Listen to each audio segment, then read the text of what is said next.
This episode is brought to you by Progressive Insurance. What if comparing car insurance rates was as easy as putting on your favorite podcast? With Progressive, it is. Just visit the Progressive website to quote with all the coverages you want. You'll see Progressive's direct rate, then their tool will provide options from other companies so you can compare. All you need to do is choose the rate and coverage you like. Quote today at Progressive.com to join the over 28 million drivers who trust Progressive. Progressive Casualty Insurance Company and Affiliates. Comparison rates not available in all states or situations. Prices vary based on how you buy. Working as a dedicated Fidelity advisor, I always ask, what's important to you? I'll look at those priorities and goals alongside your full financial picture to build a comprehensive plan designed to help grow and protect your wealth. With proactive portfolio insights and an eye on taxes, I'm here to help you make the most of your money. I'm Laura Maxwell, and I'm a dedicated Fidelity advisor. Learn more at fidelity.com/wealth. Investment minimums apply. Fidelity Brokerage Services, LLC, member NYSE, SIPC. Presented by T-Mobile, the official wireless partner of Odyssey Sports. With an awesome network and great savings, there's never been a better time to join T-Mobile. Visit your neighborhood store to make the switch today. Hey, anyone know what channel the game's on? We know. Download the Sports on What app today and always know how to watch the game. Satellite, cable, or streaming. Sports on What knows the channel the game is on, and you can too. Subscribe today to start your 7-day free trial. Sports on What? We know. And now, here's the question. Hola, bitches. Good day to you and yours. All right, live from Pioneer Tacos and Tequila at 1021 Occidental Avenue South. Today's the day that we play Big Dummy, the game show that rewards you for your stunning ignorance. Now, here's how it works. You sign up with our very own Mike Hawk. We will then spin the category wheel. Wait, did you even bring him in? Where, the wheel? Yeah, that wheel. No wheel. Is the wheel spinning? Ted's been on this for months. Didn't even bring it down. But normally we will spin the category wheel. I get the feeling we will figure out a way to make that work. I think you know how the wheel works. But we will, in fact, spin the category wheel. And then we... There it is. There we go. There you go. Really, man. Category wheel. Thank you. That's how you're going to do that. All right. We will spin the category wheel, and then you will sign up with our very own Mike Hawk. We spin the category wheel, and then we will ask you a question from that category. But here is where Big Dummy separates itself from your average, more reputable game show. We will continue to ask you questions until you get one right, because, as always, we want you to leave here smarter than you showed up. Now, so far this year, our biggest dummy has been the lovely and talented James, who thought that tofu was a martial art for people in flip-flops, and found a way to answer 7 consecutive questions wrong. Can you do better? Well, of course you can. Everyone else has. So, sign up with the very own Mike Hawk. Give us a call, and off we go on Big Dummy. Speaker test to play Big Dummy. See Mike or call 206-803-ROCK. Like KISW on Facebook. Follow us on X and Instagram at Men's Room Live. And send your emails to the Men's Room at KISW.com. The debauchery rolls on. You're listening to the Men's Room with Miles and Thrill. 99.9 KISW. Roll the Jones, away we go. Welcome to the 20th anniversary season, episode number 4,290. What a large and in charge program we have for you. Oh, my God, yes. We're at Pioneer Tacos and Tequilas. It's opening day, guys. You all have tickets. You guys ready to go? Can you make it through the afternoon? We sure hope so. Head Chef is in the house. 10-speed potatoes, all about tacos today. Yeah, we're going to taste some tacos. I can't put this water anywhere. Miles has a wild left hand. We're going to test some tacos and talk about kind of where tacos started and how we kind of Americanized them. So it's not a Mexican thing. Well, it started out that way, but, you know, the guy that invented Taco Bell was an American that's like, let's make American tacos. I believe his name is Glenn Bell. Are we talking about the mom's tacos, the ground beef of the world? We'll get into that, and then luckily as we're down here, Pioneer Tacos and Tequila, they're going to also serve us some tacos. Yeah. So you and Thrill could try some. Thrill, I almost ordered the vegetarian option. But no. I did not. Thank you. You're lucky I'm in a good mood. Why would you do that? Just to F with you. Okay. You've never had a vegetarian taco, Steve?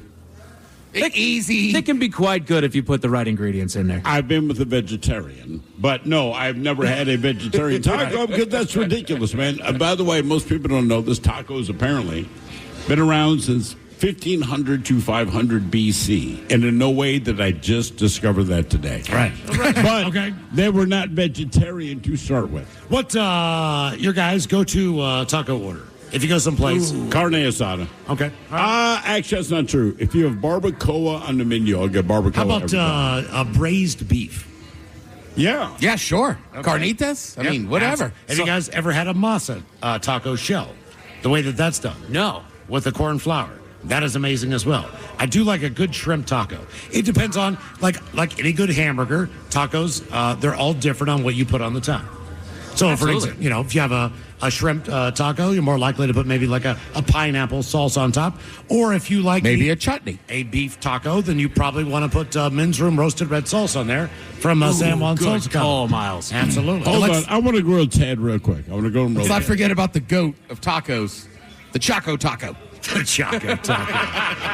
That's a good call, too. I bet everybody in here enjoys a Choco Taco. Yeah, right. All right, Ted, let me ask you a few questions. How are you quizzing me on tacos? Because you're the taco guy. And these are not, this is just menu items, all right? This is not like some crazy ass stuff. But what type of meat are you getting if you order carne asada? Oh, beef. Yes, indeed, ladies and gentlemen. Simple, yeah. You are getting beef. All right. You finding the buttons over there, Steve? There you go. What type of meat are you getting if you order the al pastor? I believe that's going to be pork. This thing has a horrible. Yes, there we go. You got pork. All right. What type are you getting if you get not just carnitas, but how did they cook it? Oh, I'm assuming they braised it for a certain amount of time. Yes, they did. Wow. Our boy knows tacos. Yeah. Tongue tacos. You've had tongue tacos. I have had tongue tacos. What do you order? What's on the menu? How do they start? Laguina? Jesus Christ, Ted is the taco master. ladies and Yeah. gentlemen. Yeah, I mean, Wow. How's the texture of a tongue taco?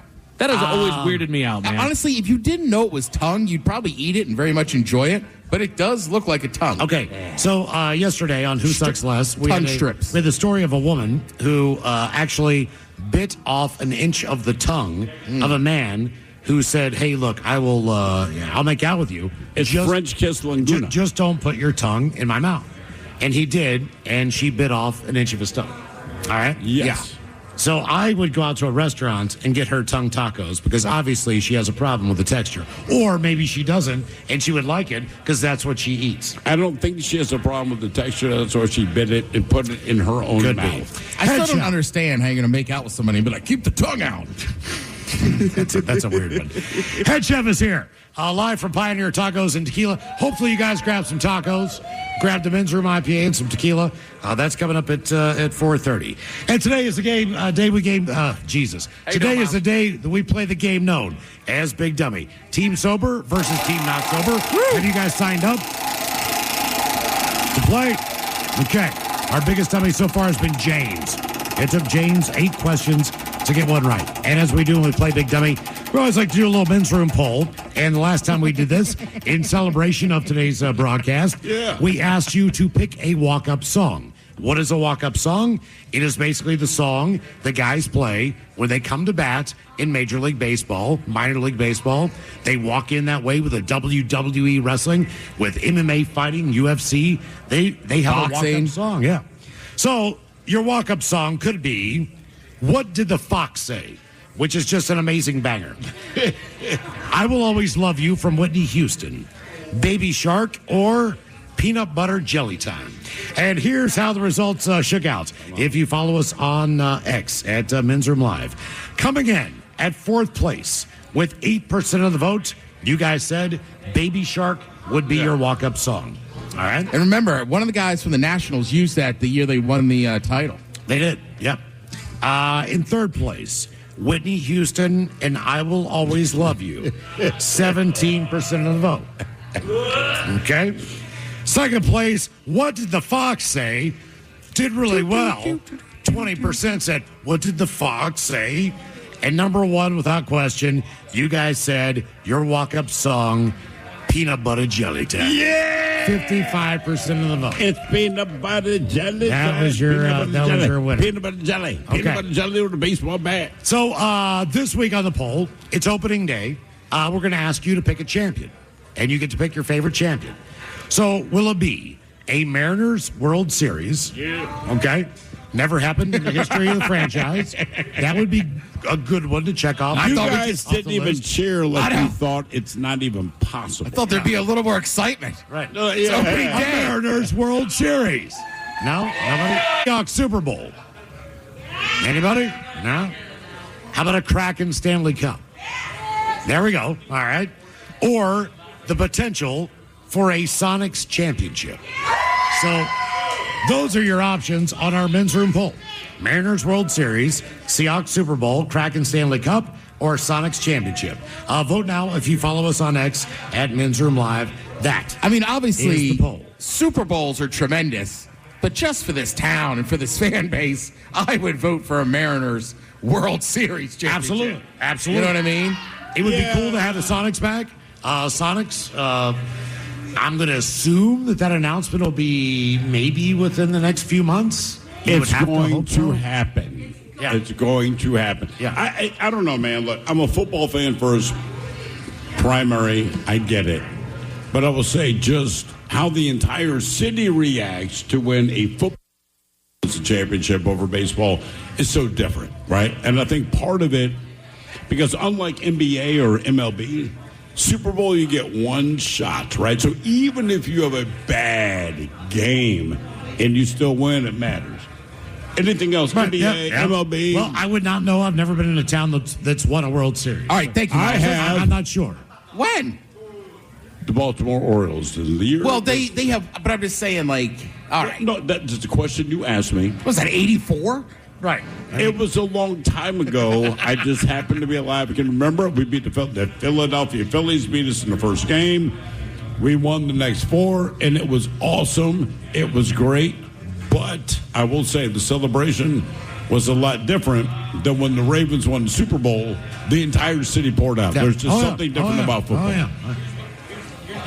We can't hear you, Mike. Can't hear me? There we go. Here's what I'll say about that whole situation. Look, we were here for the Seahawks winning the Super Bowl. The town was absolutely electric. It was nuts. The Sonics being here would be an incredible thing, and I'd love to see them get another championship. Obviously, the Kraken, the newest franchise that we've got out here in Seattle. Love to see them get the Stanley Cup. I love that team. However, you guys were not here in 1995 when the Mariners made that incredible run and did so freaking well. This 116 town games. would lose its ever-loving mind if they ever, just went to the World Series, let alone brought home that trophy. Well, I want to see the Mariners bring that World Series trophy home. They start today. They start this evening. They do. 7:05. That's also what makes today such like an electric day, right? Like, even if you're not down here yet, get down here. It's opening day. Like, the world is our oyster. Anything can happen. That's right. Oh, maybe the Mariners are going to win it this year. One game at a time. All right. There we go. We got the pitching staff. We just need to hit the ball. We're at Pioneer Tacos and Tequila. The game is Big Dummy. Big Dummy! Is there any way we can fade that? I'm not going to hit that anymore. I'm just getting over that. We're not doing We're that. good. There we go. There we go. Let's cut that crap off. Who is our first contestant, Mike, ready to play the big game? We have Rachel ready to play the big game. Hello, Rachel. How are you? Fantastic. You got your Mariners and Mariners Kraken. here on. Mariners, more Mariners. Kraken, Mariners. She came all the way up from Ording. Yes, I did. No, what? Yeah. What does one do in Ording? I don't know. Okay. Raise cattle. No, I'm asking. I'm not sure that I've been. Miles and I were in Graham years ago. You're better off to just stay in Seattle. One good bar. I think they one say good that. bar. Name one good bar. Gosh. Come on. Wow. Hey, my Ording my doesn't cousin have- used to bounce at the firehouse. Sure. Okay. Are you playing for Team Sober or Team Not Sober? Not sober. Not sober. Okay. She also works for the Ording Chamber of Commerce, apparently. That's all right. So, our men's room poll, you're going to pick a champion. So, Mariners World Series, Seahawks Super Bowl, Kraken Stanley Cup, or Sonics Championship? Sonics all the way. That means they're Sonics. back here. All right. Wow. There you go. All right. I'm right there with you, man. Thank you. Yep. Man, that's the team. All right. You are a Seattle sports fan. You cannot give me that look. You're wearing Seattle, and then more Seattle. Like you got Seattle all over you. I do. Don't think you don't have is a seagull on your shoulder that talks like a parrot. I mean, my God, man. So, I'm going to ask you this. It would be awesome if you did, though. That would be the coolest thing I've ever seen. All right, so your question. I'll give you a hint. This man wants to beat Miles to death. This is true. This man wants to beat Miles to death. You'll understand when you get the answer. Does not like Miles, but he was outstanding. He's still... That's not true. It is very true. This man will beat Miles to death. But the question is, who was the first Seattle Mariner to hit for the cycle in one game? Oh, jeez. He has a car dealership here.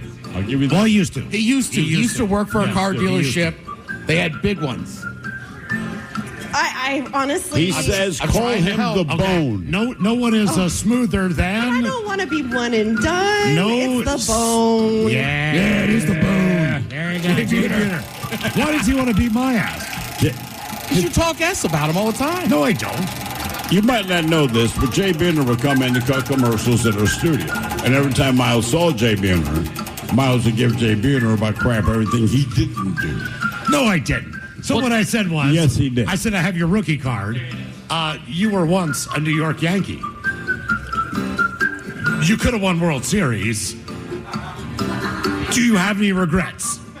Seinfeld even complained about it. Yeah. I mean, I'm just saying. Good reference. Yeah, before we let you go, man, because you got one and done, we got a 50-50 question for you. Okay. That's what happens when you're smarter than you know. Wait, were you the guy giving me the evil eye earlier? Was I giving you the evil eye? The evil eye, this. I don't give evil eyes. So, yes. All right, here's your question. Yes. All right, dragonflies or ladybugs? Oh, God, hold on. Sorry, that thing just took off on me. Dragonflies or ladybugs? Which insect has the highest STD rate in the insect world? Oh, I have a ladybug tattoo, so I hope it's not ladybugs. I'm going to go with dragonflies. Ooh, it's those whore-ass ladybugs. Yeah. Damn. Of course it's the ladybug. It is the ladybug. Oh, look at me. I'm good luck. I'm a Very ladybug. promiscuous. They have the highest STD rate. Because that's good luck. A ladybug. Good luck. If you're not having sex. Now you have an STD. That'd be a hard one to explain. Yeah. How'd you get an STD? From a ladybug? You're into what you're into, man. I don't judge. I just We go question. to the studio audience at Pioneer Tacos and Tequila. Mike, who is our next contestant ready to play the big game? Her name is Paloma, Miles. Paloma. What a beautiful name. Where are you from? Originally from San Diego. No way. Yeah, it's got to be close. Okay. So you are a taco aficionado. Yeah. All right. So you're in San Diego. The food out here is trash. The Mexican food out here is horrible. Well, you know why? Okay. Oh, wow. Okay. Wow. It's like My bad. It's a taco establishment. My bad. Yeah. My bad, bro. It's okay. But San Diego? Yeah. Let's be real. Well, that's the I think the home of the She's best not taco wrong. in North America, right? For sure. I mean, other than Mexico. Yeah.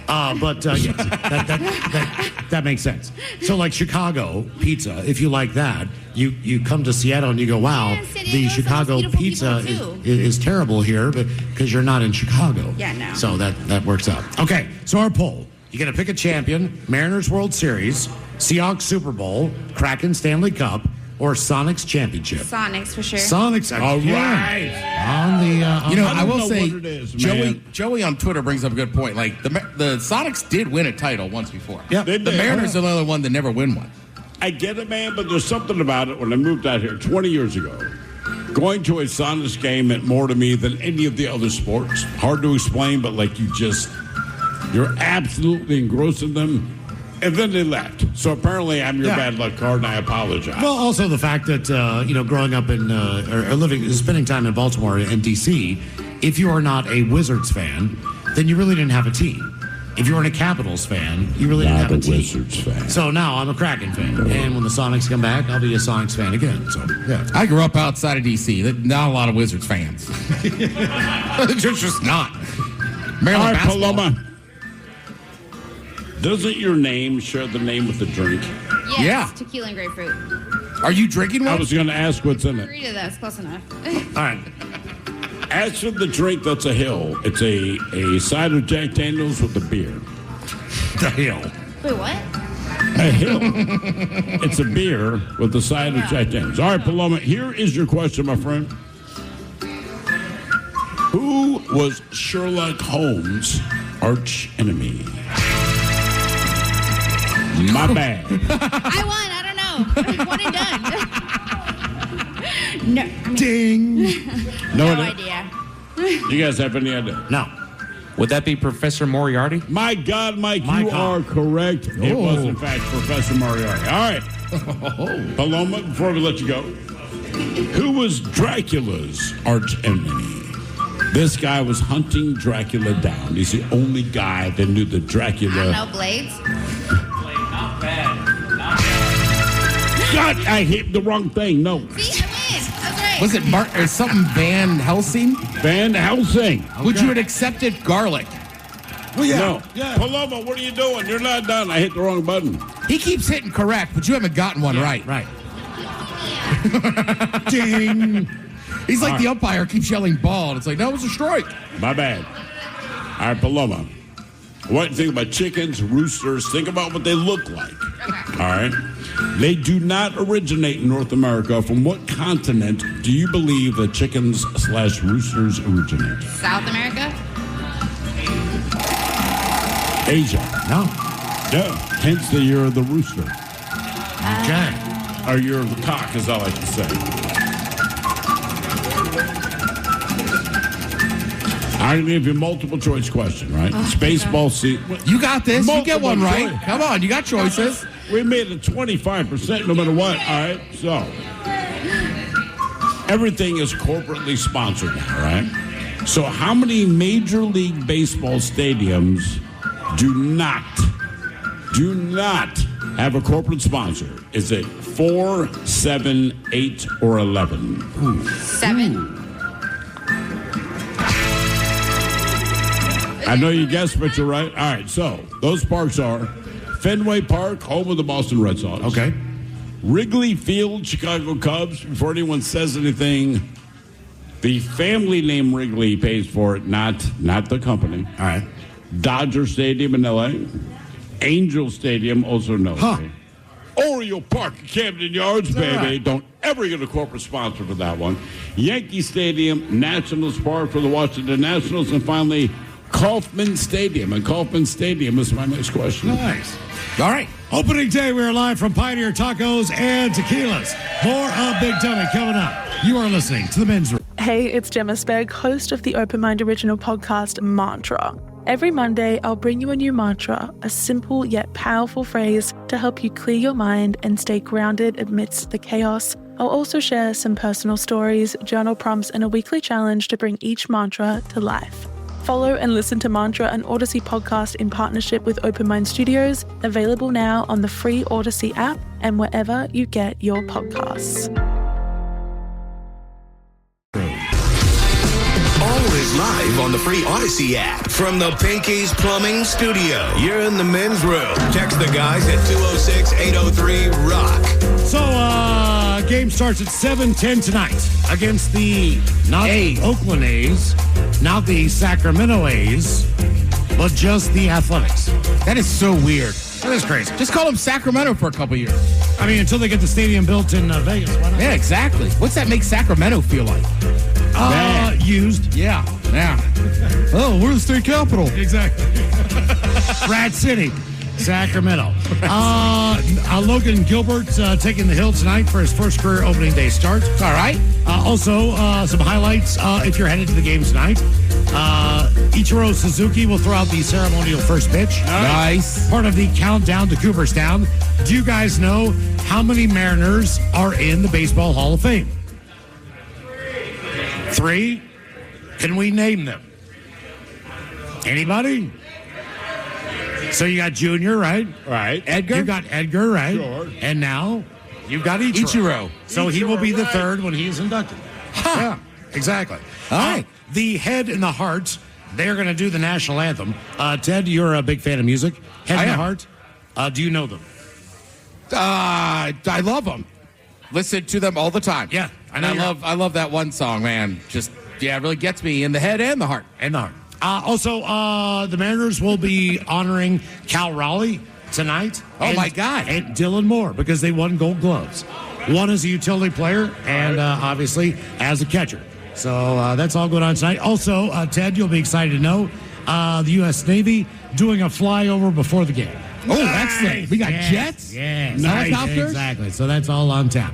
All right, we are live from Pioneer Tacos and Tequilas. Game is Big Dummy. Mike, who is our next contestant ready to play the big game? We have Evan. Hola, bitch, hola! Liquor and whores! Yes, liquor and whores, baby. And I want to party with Coke Ted. Coach Ted's in the house. Are you sober or not sober? I am not sober. I'm not drinking. I'm stoned, but I'm more high from the adrenaline than anything else. Okay. Whatever works, baby. I like this guy. It's good energy. So, Evan, you're going to pick a champion. Are you going to take the Mariners World Series? Mariners. All right, there you go. Just stop right there. Easy I enough. don't even need it. Mariners, all the way, all the way. Okay. I was at Edgar's double game. Nice. I was there with my sister. My dad left work early, came down, bought tickets, and then my sister ended up driving up from UPS college, and we got to go to the game, and he drank maybe in this bar right here while we were there. Awesome. That's awesome, man. So what would you do if the Mariners won a World Series, right? Oh, I'd break down. I'd cry. I'd weep. Well, I think a lot of people would. I think a lot of people would cry. What would the celebration be? Is it a parade or is it just the personal, like, we did it, man? Oh, I don't know. I'd probably scream. I might drive my car crazy. I might make a bomb. Who knows? Make a bomb. Everything. All the things.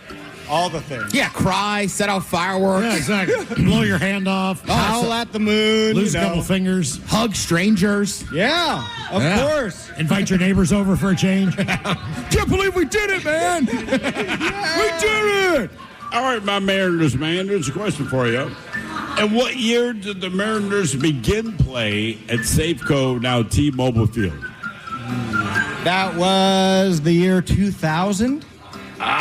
You were so close. 1999? I think it's 01 season, right? In 99. Okay, here's my question because I wasn't here. Mike, maybe you know the answer to this. Okay, so the anniversary yesterday of blowing up the Kingdome. Of course. What did the Mariners do in between? Were they already building the stadium at that time and they just moved in?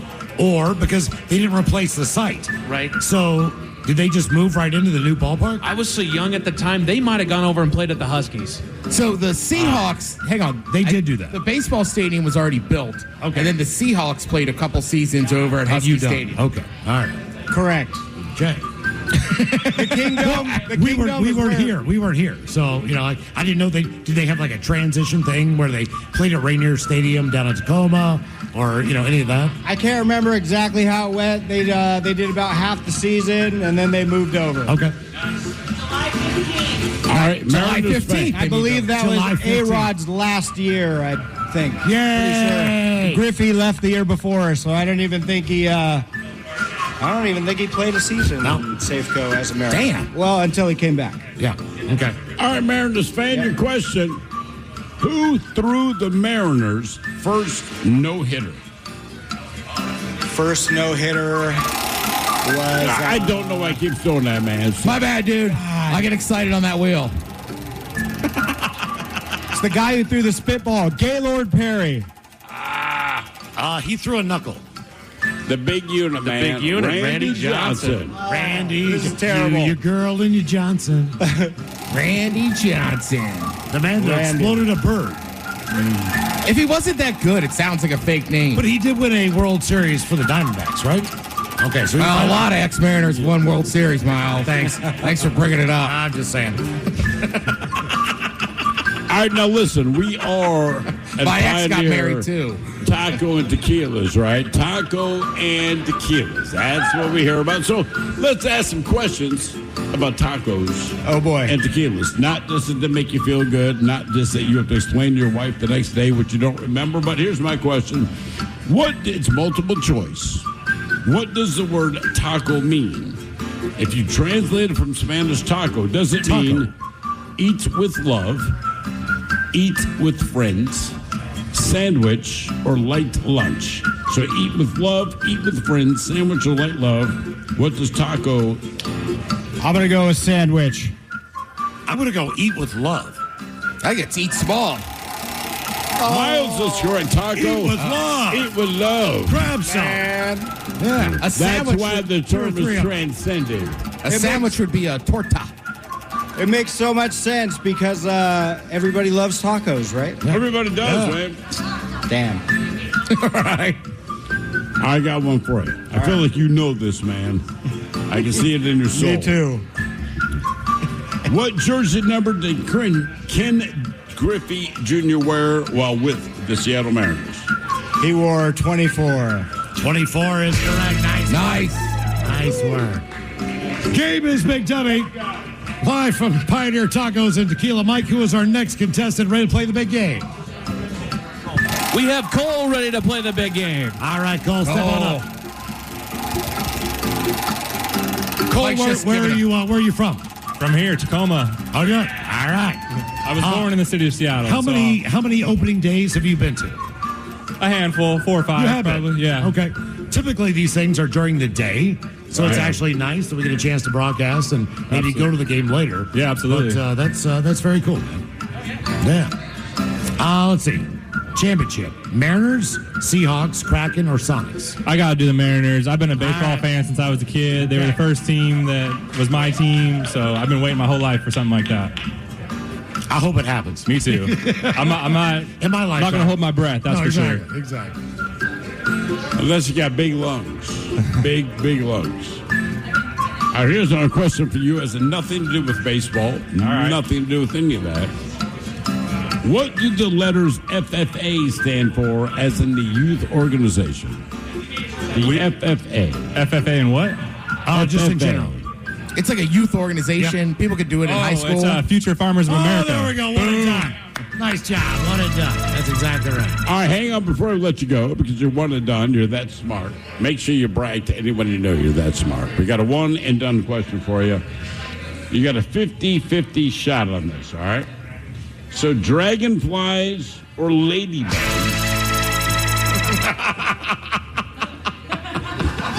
You are correct. Dragonflies or ladybugs, which insect has the highest STD rate in the world? Oh, that was the ladybug. Again. Yeah. Again. Are we just hating on ladybugs all day? I'm into it. I don't want to know why you know that, but he's right. So apparently in the insect world, they all have sex. They do what they got to do. They spawn. But ladybugs have so much sex, they actually get STDs. Yes. That is true. Wow. I'm amazed you knew that, Steve. I know. Me too. I just looked it up. I wonder how he knew. I don't know.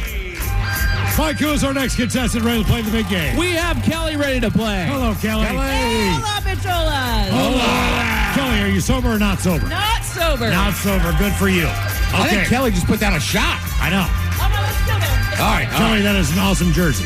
Thank you. Is that, that's an old school one? This is Jose Cruz, I think. Oh, nice. Oh, very cool. All right. Yeah. Nelson Cruz. Sorry. Nelson. Jose, Not sober. Nelson, all the Cruzes. Let's just go with Cruz. Yeah. What do you want for a championship? Mariners World Series, Seahawks Super Bowl, Kraken I'm Stanley thinking- Cup, or Sonics? This is a hard one. I'm going with Sonics by this much over the Mariners. Ooh, I love you. Good call. Okay. I'm right there with you. All right.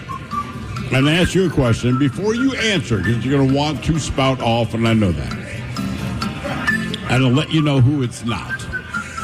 So what state has more tornadoes per square mile than any other? As a hint, it is not Oklahoma.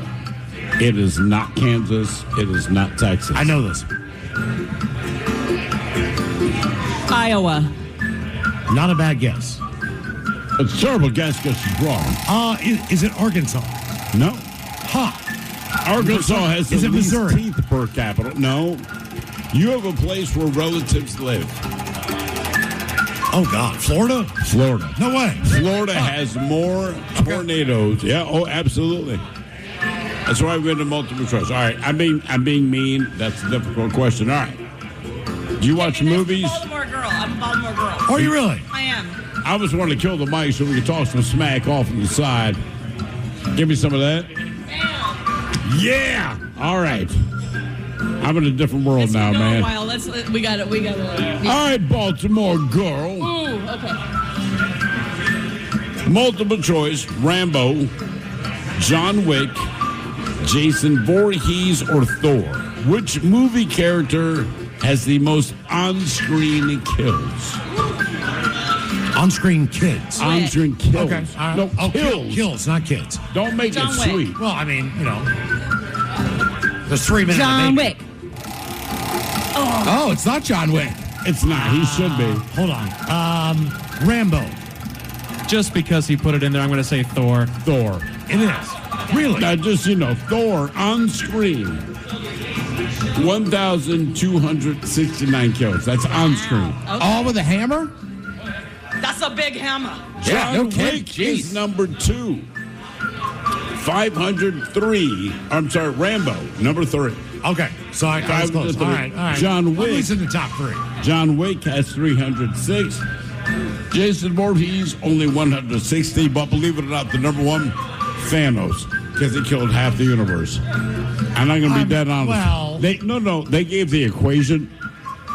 I did not even know how to say the equation of the number of living things. Because it wasn't just the world, it was the entire universe. Right. And Which I don't know how they calculated all that.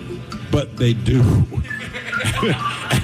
And I had no idea. He's not part of They're this. privy to censuses that we don't get the information for. Yeah, all right. Fair enough. The tough ones. Fair enough. Counting's over. Right?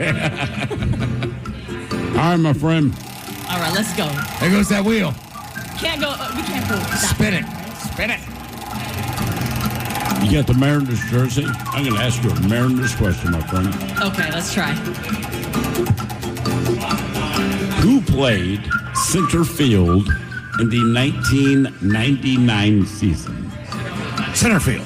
Is that Griff? It is Griffey. Yeah, there you go. Griffey Jr. That is a highlight reel. Right. Of just great catches over the wall. That's the one where he jumped up, got that one. I mean, Scott Wright. I'm trying to think. Who else? Trying to think of other famous center field. Yeah, Buter was in right. Well, you have. Nothing's going on for you. Mike, who is our next contestant ready to play the game known as Big Dummy? We have Matt ready to play. Matt, welcome to the program. Thanks for coming out to Pioneer Tacos and Tequilas, man. Thanks, guys. Good to see you. You got tickets for the game tonight? That we do. Awesome. There you go. Attaboy. All right, very good. Sober or not sober? Working on it. Okay. You're going to pick a championship. Mariners World Series, Seahawks Super Bowl, Kraken Stanley Cup, or Sonics Championship. I've got to go with the Mariners. The Sonics are coming back anyway, so let's get the Mariners one. Okay. All right. Mariners are dominating on Twitter, by the way. I bet they are. Yeah. Imagine It's opening day. Well, this town's ready, man. It's been primed. Okay, town. I know you're fired up right now. We've been through this before. In July, when it seems that all hope is lost, and you're upset, and you're now calling players by nicknames you have created that are foul and cannot be repeated on the air. Stay true to your faith. Sometimes they surprise you. They won't. All right, your question.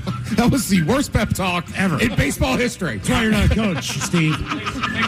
Listen, man. Face of the Gipper next. That's right. Good luck out there. Not going to matter. I'm thinking historically, but every once in a while you're gonna have a team, right? You're gonna have a bunch of young guys that go, man, I don't know Mariners history. I'm a baseball player. This team brought me in. I'm gonna go kick ass, right? Absolutely. And this team's gonna come out. They're gonna do outstanding things, and then the Yankees are going to trade for them. We know how this works. Let's not kid ourselves. All right, your question. Pico de Gallo. You ever get Pico de Gallo? Absolutely. Okay, my friend. Pico de Gallo translates to beak of what bird in Spanish? What have you been ordering? You keep getting it, but it means Pico de Gallo literally means beak of And then there's a bird. I give you a hint. It's not a seagull. It's not a pigeon. A cockatoo. Did you say a cockatoo? No. Got to be chicken, right? Rooster? Rooster. Okay. I would not So give you you were almost chicken. there. You were almost there. Yeah. But then you added the to-do. I might have been on the wrong continent. Yeah. All right, well, listen, man. We're in Pioneer Tacos and Tequila, right? These people have been kind enough to put us on here.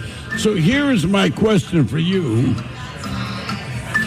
If we're in tacos and tequila, the official recognized as tequila, it must be made from what specific plant? Is it a cactus? It is technically a cactus. It is a cactus, but it's Can you a be certain little type of more specific. So aloe is a cactus. It's a relative of aloe. Can I phone a friend? You can. Know what? You Phone can. a friend. You can. Who's your friend? Hey, no, you're already on the spot. No, you've already been put on the spot. Do you know the answer? Just yell the answer at him. So it is tequila. As a fact, tequila has to be distilled from this plant. What would that plant be? Agave? You know what? I'm going to give it to you. There you go, agave. Very good. Technically blue agave. But that is a cactus, too, as well, right? Yes, it is. I mean, the first answer is not right or wrong. What do you want me to do, man? You know, it's not right. Yeah, it's cactus. I don't know. But it's agave. Exactly. But to be tequila, not just agave, but blue agave. By the way, if you drink mezcal, that can be from any different agave plant. Tequila must be from the blue agave plant. Now, that said, if Blue you're like agave. me, you don't care. More of opening day coming up from Pioneer Tacos and Tequila's Amora Big Dummy. You are listening to the Men's Room. This episode is brought to you by Progressive Insurance. Whether you love true crime or comedy, celebrity interviews or news, you call the shots on what's in your podcast queue. And guess what? Now you can call them on your auto insurance too with the Name Your Price tool from Progressive. It works just the way it sounds. You tell Progressive how much you want to pay for car insurance, and they'll show you coverage options that fit your budget. Get your quote today at Progressive.com to join the over 28 million drivers who trust Progressive. Progressive Casualty Insurance Company and Affiliates. Price and coverage match limited by state law. Working as a dedicated Fidelity advisor, I always ask, what's important to you? I'll look at those priorities and goals alongside your full financial picture to build a comprehensive plan designed to help grow and protect your wealth. With proactive portfolio insights and an eye on taxes, I'm here to help you make the most of your money. I'm Laura Maxwell, and I'm a dedicated Fidelity advisor. Learn more at fidelity.com/wealth. Investment minimums apply. Fidelity Brokerage Services, LLC, member NYSE, SIPC. At T-Mobile, we'll give you 4 free 5G phones and 4 lines for only $25 per line per month with eligible trade-ins. And no, it's not a contest. It's every day for a limited time. Everyone's a winner on America's largest 5G network. Minimum of 4 lines for $25 per line per month with autopay discount using debit or bank account. $5 more per line without autopay. Up to $830 off each phone via 24 monthly bill credits plus taxes, fees, and $10 device connection charge. For well-qualified customers, contact us before canceling entire account to continue bill credits or credit stop and balance on required finance agreement due. Bill credits end if you pay off devices early. See T-Mobile.com. Hey, what's the easiest way to find out what channel the game's on? Sports on What? Subscribe to the Sports on What app and quickly find the channel for every provider. Satellite, cable, or streaming. Sports on What knows the channel the game is on, and you can too. Download today. 99.9 KISW. The shenanigans continue. This is the Men's Room with Miles and Thrill. Opening day, Pioneer Tacos and Tequila. By the way, Pioneer Tacos and Tequila, they have the Men's Room IPA from Black Raven on draft. And the 20th anniversary lager in cans. They do. If you're stopping by the game tonight, pop in and see us play a little live Big Dummy. And that is the game we're playing. Mike, who is our next contestant? Ready to play the big game. Get a contestant up here. They'll be good to go. Stall as Mike kind of sneaks behind us for a second. You're in your car listening. You can't tell. We got to get Mike out to the crowd. Live show.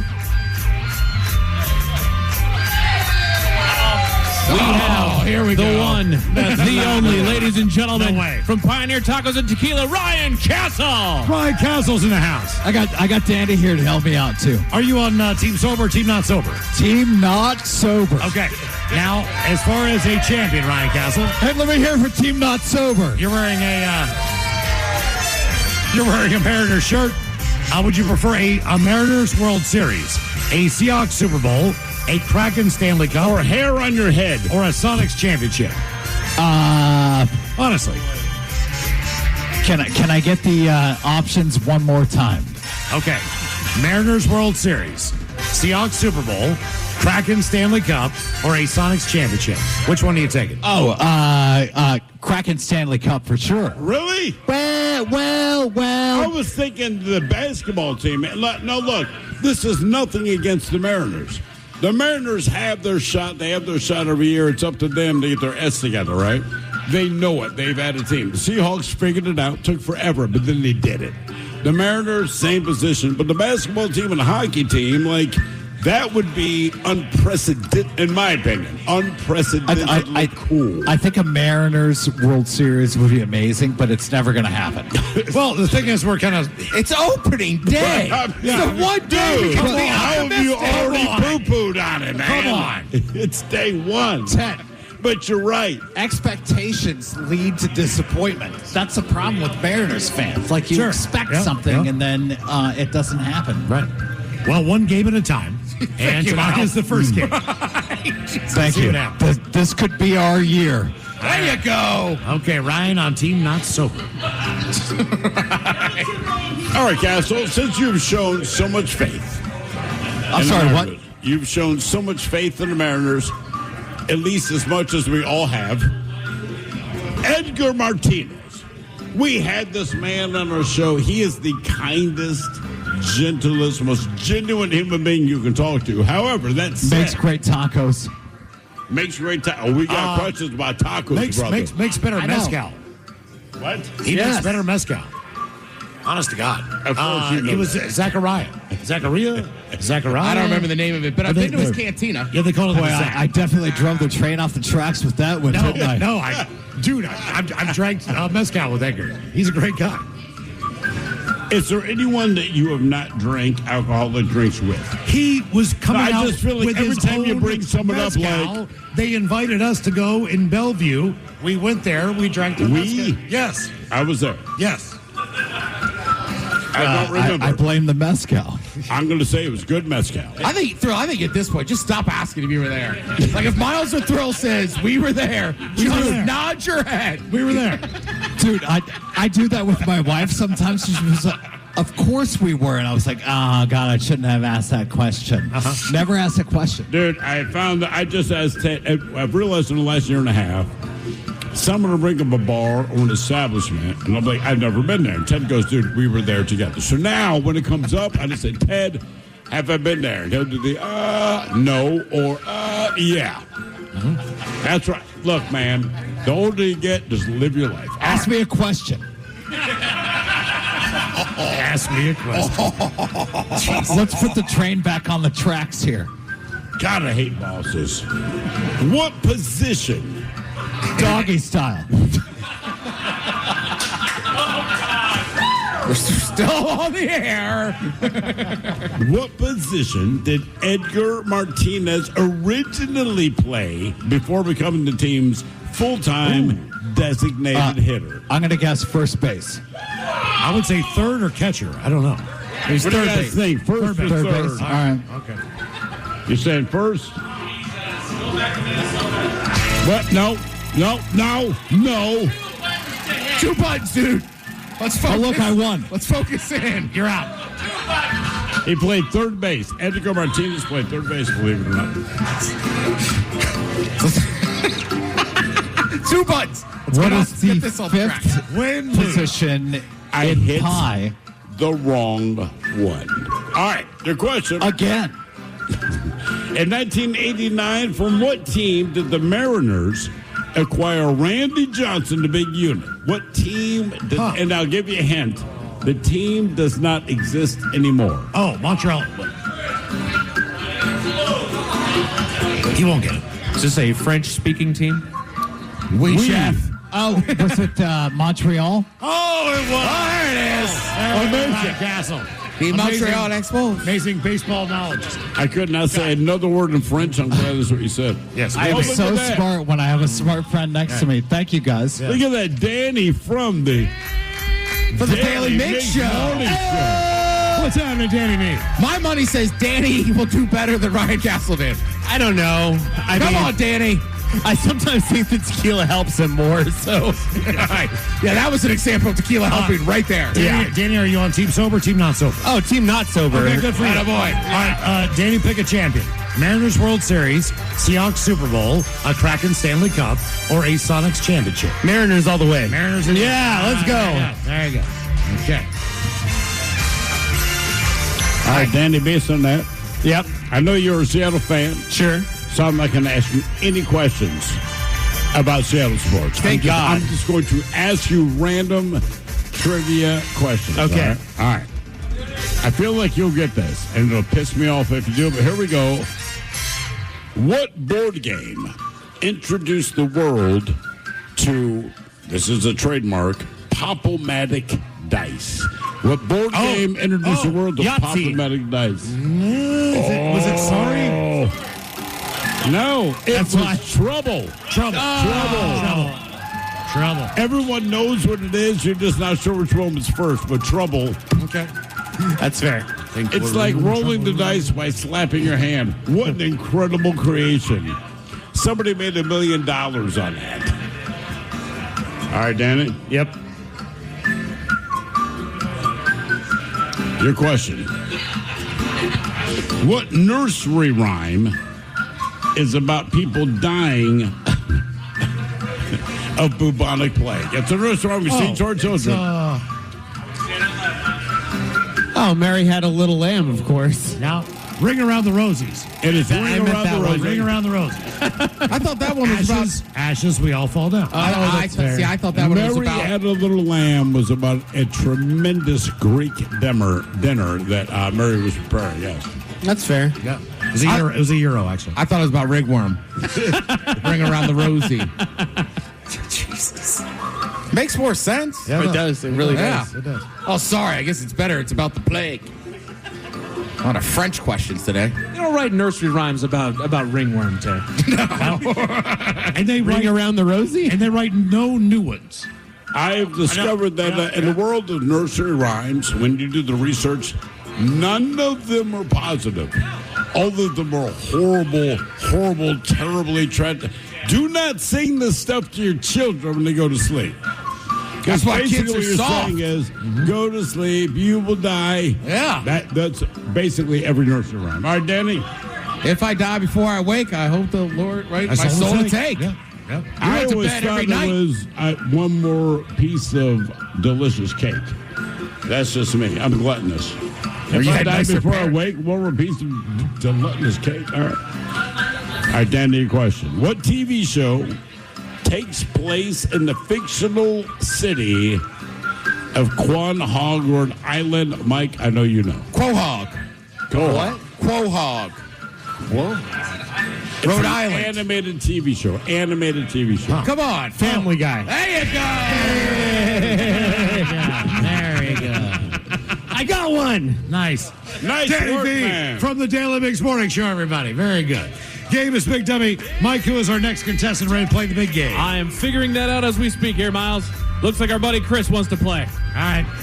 Chris, come on up here. Oh, Chris, awesome shirt, by the way.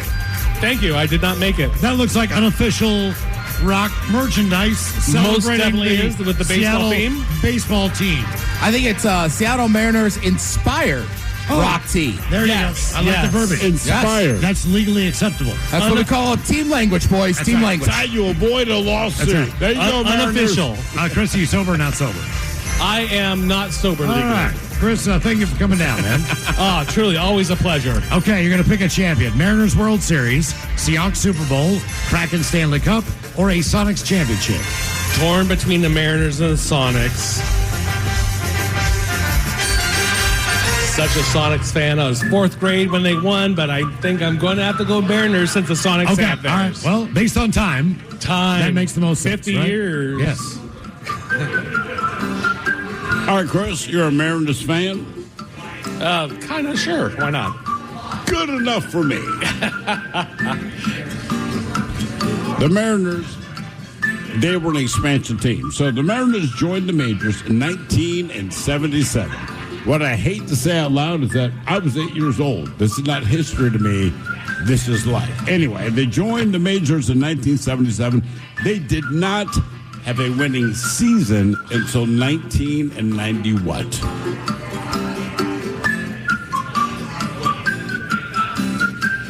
1990s. They were that bad for that long. Man, I was going to say 95 because I'm not sober. Wait, sorry, honey. No, damn it. 2 buttons, folks. Do you guys have any guesses? No. Mariners joined in 1977. They had a lot of losing seasons. 92? Mike, you're so close. 1991. It was 91. All right, Chris, question number 2. Question number 2. We got one more question for you. This is more fresh on anyone's mind. Who was the final opponent of the Seattle Mariners last season? Oh, Jesus. It's the last team they played, man. They did. Jesus. Yeah. Oh, my God. It was not Jesus. It was not Jesus. Not Team Jesus. Cannot field the team Jesus? yet. Oh. Was it the Angels?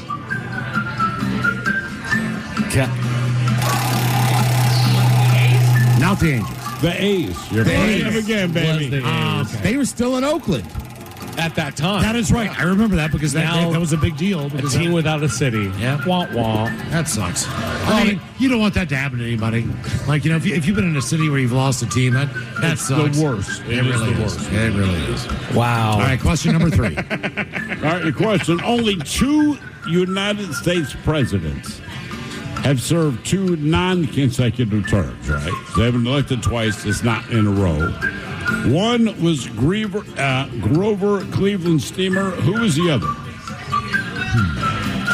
What? The first one was whom? Grover Cleveland. Grover Cleveland. The second one is Donald Trump. There you go. Oh, that was a layup. Job. There you go.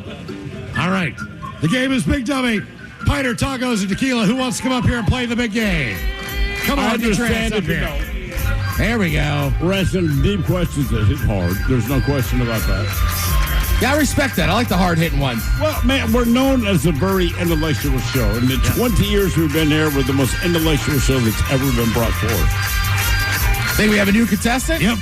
Who's the next contestant? Mike, ready to play the big game? His name is Eric. Give it up for Eric, everybody. Eric, are you on team sober, team not sober? Not sober. Not sober, Eric. All right, Eric. Love the honesty, brother. Yes, sir. Okay, men's room poll, pick a champion. Do you want a Mariners World Series, Seahawks Super Bowl, Kraken Stanley Cup, or a Sonics Championship? I need the Sonics back. There we go. All right, bring them back. Awesome. Very good. Boom, man. Okay. Yeah, I'm right there with you, man. All right, my friend, here's your question. You got to think geographically. Think about all the maps you saw from elementary school until now. Your question is, what is the only U.S. state that borders more than 2 Canadian provinces? Or, as I would say, 3 Canadian provinces. I was thinking Montana. Big sick. Oh, my God. Is that right? It is Montana. One and done. Nice job, Eric. British Columbia, Alberta, and Saskatchewan. But before we let you go, because you're so smart, right? You don't get bragging rights to do what we call a 50-50 question. In this case, true or false. True or false, the first EP that reached number 1 on the Billboard chart was Jar of Flies from Alice in Chains. True or false? True. That is true. Boom. That is true. Eric out here dominating. By the way, back to drinking, back to eating tacos. Ladies Nice and gentlemen, just Seattle band, local band, right? The first EP, meaning it's not quite an album, it's more than a single. The first EP to reach number 1 on the Billboard 200 was Jar of Flies from Alice in Chains. Not just that, they set the precedent. Since then, there have been 15 more bands that have put out an EP. Alice in Chains, they forged the path, man. Game is Big Dummy. Mike, who is our next contestant, ready to play the big game? We have Chris. Give it up for Chris, everybody. Let's go, Chris. Hola. How you doing? Chris, you sober or not sober? I've got 1 beer down. All right, well, you're not bad. Chris, just so you know, if I'm a cop and I say you're sober, not sober, you go, Chris, I go, not sober. Did you try the men's room IPA? IPA. You tried the men's room IPA? Yeah. Oh, awesome. Well, okay. actually, I asked for it, but apparently they still had the Hefeweizen going through it. So I got that beer free, and now I'm actually drinking off the IPA. There you go. Very good work. Hey, somebody's got to do the hard work. Right. Thank you, Chris. All right, Chris, pick a champion. Mariners World Series, Seahawks Super Bowl, Kraken Stanley Cup, or Sonics Championship? Oh, boy. Sonics. Yep. Boom. I'm waiting. I think maybe 3 months. I think the commissioner said today they're gonna talk about it in the next couple weeks. Bring it on. That's what I'm saying. Once the Celtics sold, that was a good sign that the NBA was moving along. They should announce it soon. Yep. There you go. I will say it as many times as I can say it. They've been going through this, and to get the media deal done, they got it done. And then also, Amazon was one of the primary buyers of the deal. Amazon owns the Sonics. You do the math. The Sonics are coming back, baby. It's just that simple. There you go. They can get mad at me, but I'm sorry for explaining the obvious. Jesus Christ, like having children. Yep. All right, here is your Jeff. question. What country did the so-called pilgrims spend 12 years in before they came to America? What country did the so-called pilgrims have 12 years in before they came to America? Everyone thinks they left England, came straight to the U.S. Like, no, they got booted out of England because they were crazy. Then they went to this place. After 12 years, they said, yeah. Well, I mean, they had buckles on their hats. They were like, get out of here. It's a northern European country. It's one of the three weird prongs. Yeah. See, I was going to say Cuba. Doesn't go by England. They left No, they got kicked out of England, and then they lived in one of these three, like, Norse countries. Denmark? No, Norway. Norway. So believe it or not, our quote-unquote pilgrims went 12 years to Norway before Norway was like, you got to go. Well, they got lucky to get out of there.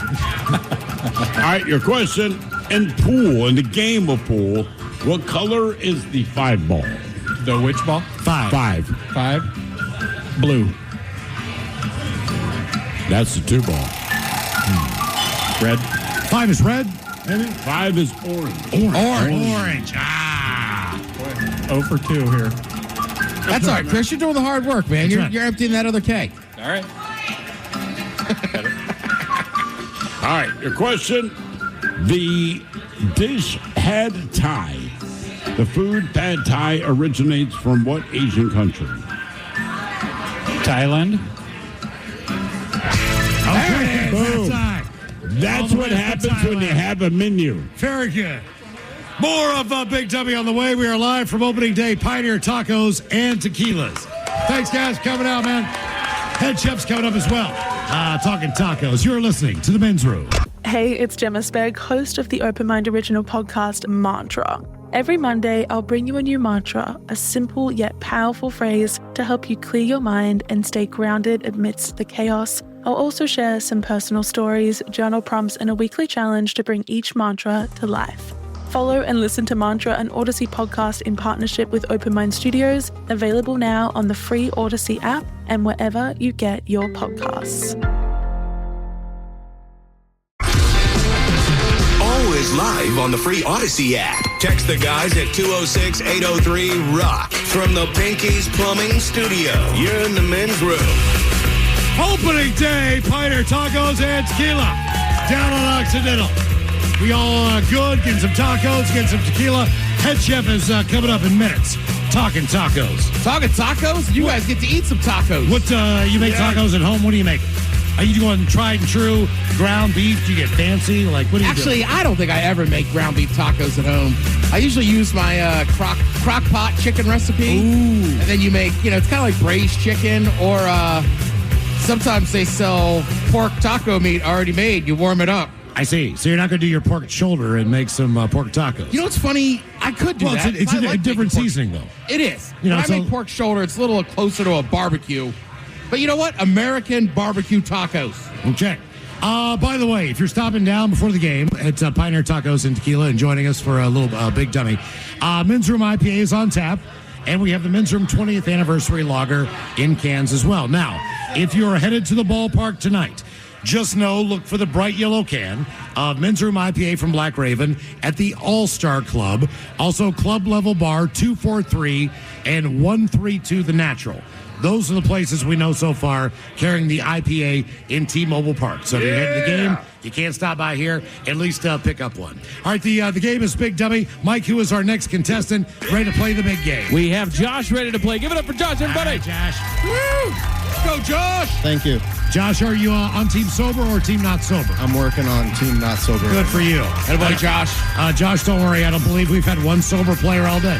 Yeah. Good news. Okay. I mean, do we have to ask when we do the show inside of a bar? No, you don't. You really don't. I'm trying to extend my courtesy. You know? You know what? You're known for your courtesy. Yes. I mean, that's a great point, Miles. My bad. If anyone's ever met me before, the most polite guy. Oh, I mean, hear that all the time. It's amazing, Ted. Okay, so pick a champion there, Josh. Mariners World Series, Seahawks Super Bowl, Kraken Stanley Cup, or a Sonics Championship. I was thinking about this earlier. I would have picked the Mariners earlier, but I'm going to switch. I'm going to take a Sonics championship. You're taking the Sonics. Sonics, all right, bring them back. Very good. Okay. Yeah, smart guy. Thank you. One thing I appreciate about you, you're the first contestant that we've had that sat down. I didn't want to stand. I really didn't. Yeah. Probably more wait than a one minute. question. You know. It says things. Either I'm going to be here a while, I'm going to sit down because I'm dumb, or I'm sitting down because I got your ass. We're going to find out. Okay. Let's hope it's not that one. I got your ass. I got your ass, not yours. Maybe they're dating. Got your nose? Nope, that's your ass. All right, your question. Merry Christmas. They were the first words sent by what method? Morse code, telegraph, skywriting, or text? The words Merry Christmas, the first words ever mentioned by Morse code, telegraph, skywriting, or text. I do not know this answer, but the first thing I heard behind me was telegraph. I'm going telegraph. Ooh. Okay. No. So you didn't help me, man. You didn't help me at all. I think between skywriting You and literally said it. I was like, okay, let's go with Josh, I'm going to go text. That's the first text. It was, in fact, It was it really? First text. Okay. What did Marconi send? He sent the first telegram. It's in Cape Cod. You don't remember? The first telegram literally was... So it's the first time they could communicate, person to person from great distances, and it was, and this is so effed up, but sometimes you got to think about with someone new in advance. His quote was, "What has God wrought?" That's weird. Yeah, he thought, Okay. this is a All bad, I can do it. Now keep in mind, this is terrible. I can't believe we're going to do this technology, but you're going to pay me that money. Yep. So yeah, that was his position. But at what cost? Next one was SOS. Actually, not true. So, believe it or not, true story, I'm going to take you down this little bit of road of radio history, all right? And this is where radio matters to everything that's going on now. The Titanic sank. When the Titanic sank, they sent out a code, but the code was not universal.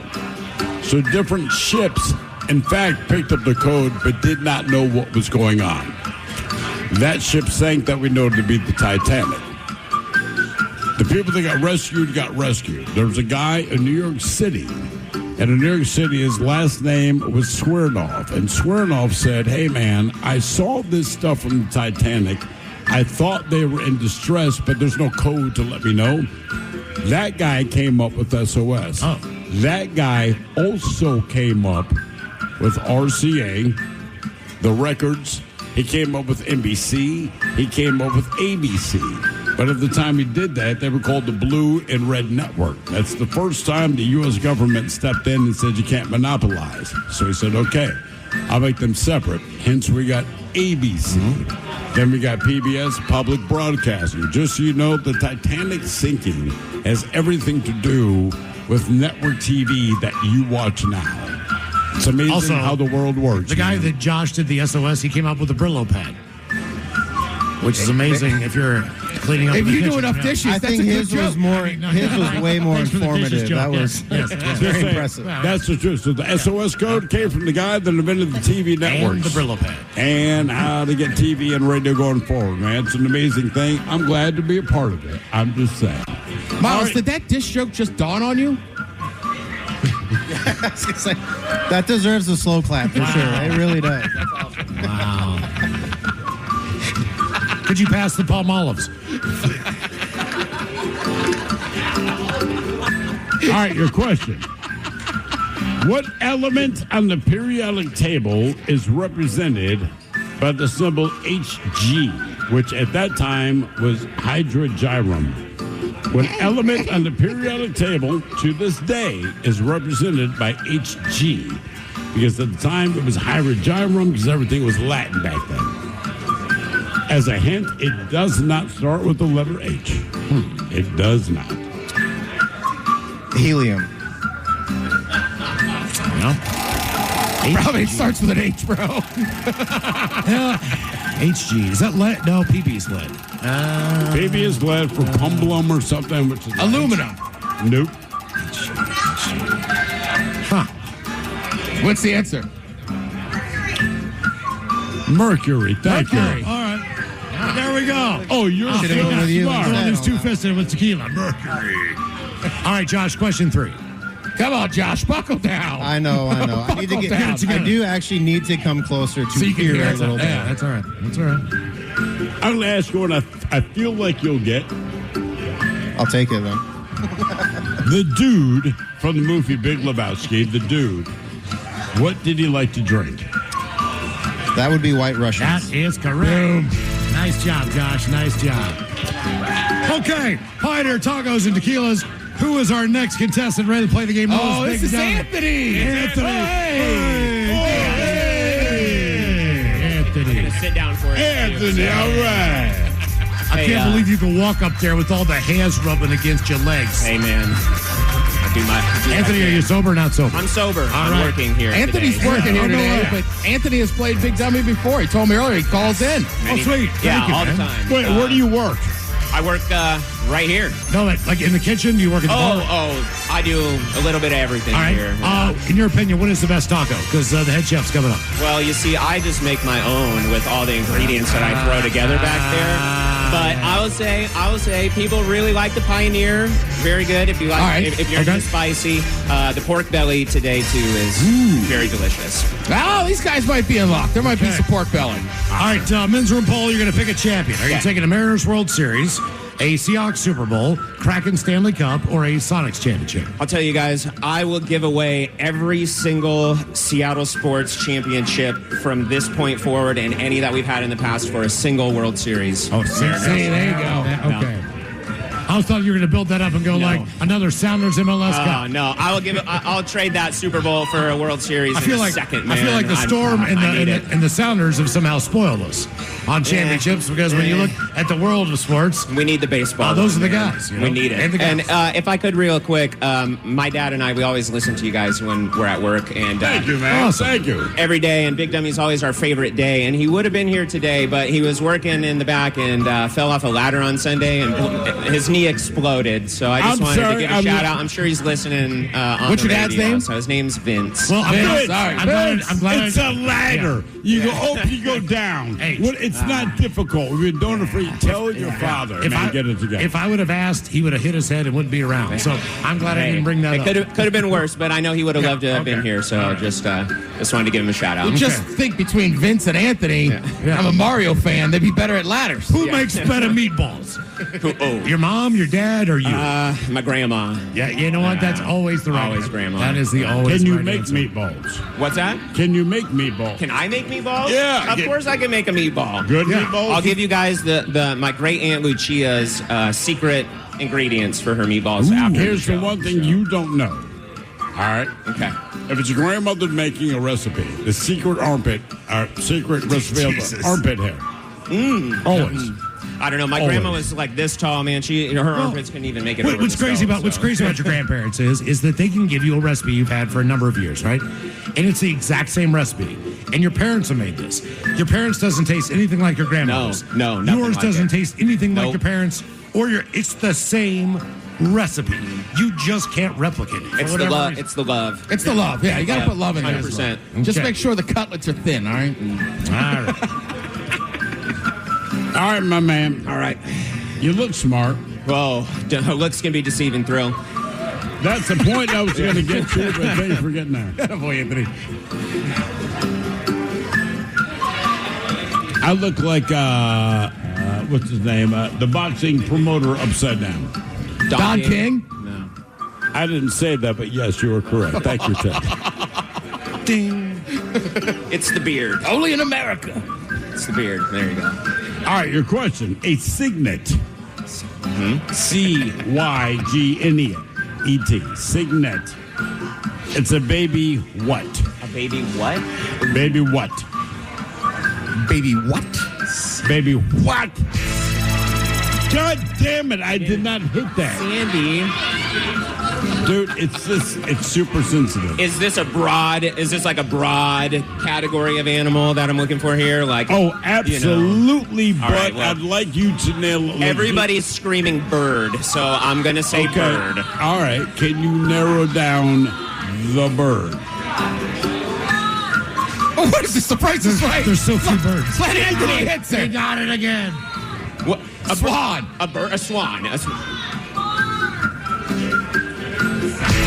Okay. Very good. Is that right? Very good. Wait a minute, are you one and done?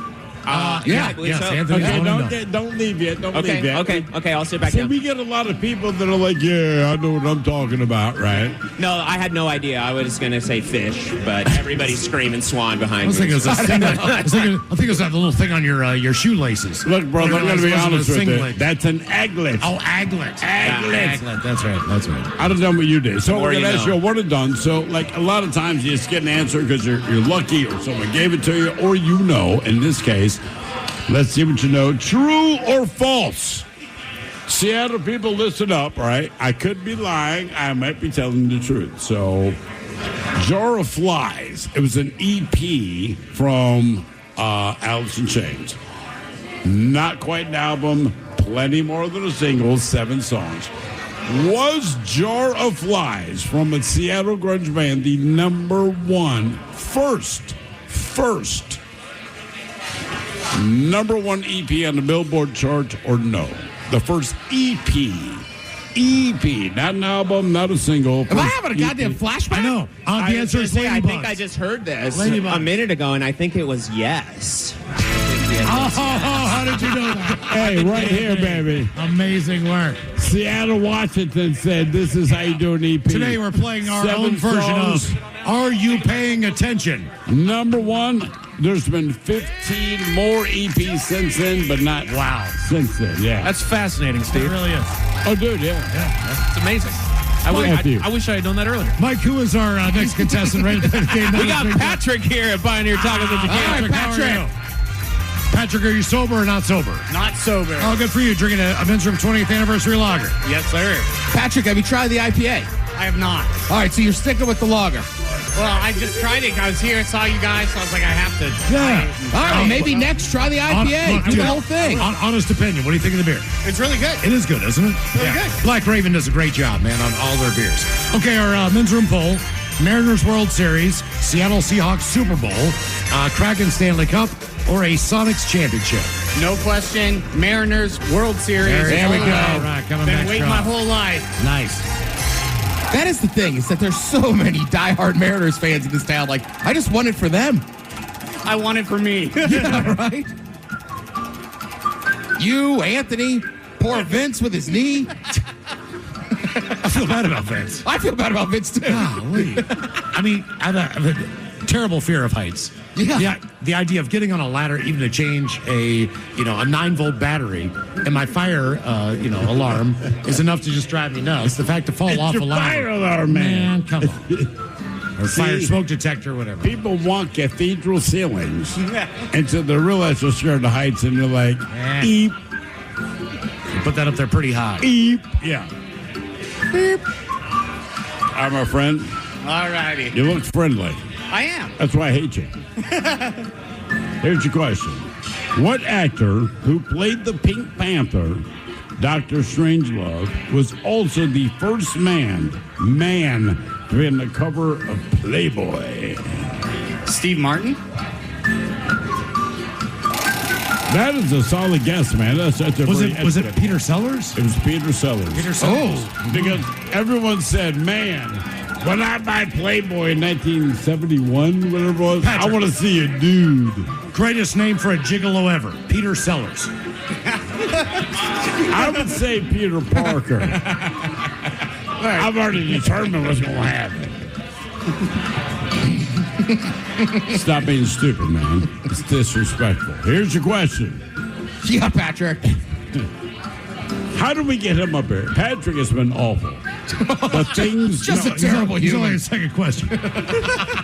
I just got here. Right. And you've done that much damage. All right, Patrick, here's your question. The book Red Dragon inspired what movie franchise? Ooh, that's a good one. I did not hit the goddamn button.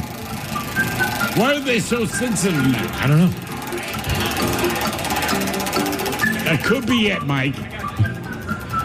I have no idea. Girl with the dragon tattoo? That's not a bad guess. You are disgusting. I see your mind. No, man. Karate Kid? Oh, Jesus. I just thought Red Dragon was like an Asian thing. Did you seriously say Karate Kid? Yeah. Very close. I don't know. Hannibal goddamn Lecter, man. Oh yeah. Hannibal Lecter, yeah. Okay. It's Asian. Or Karate Kid. Yeah, Patrick.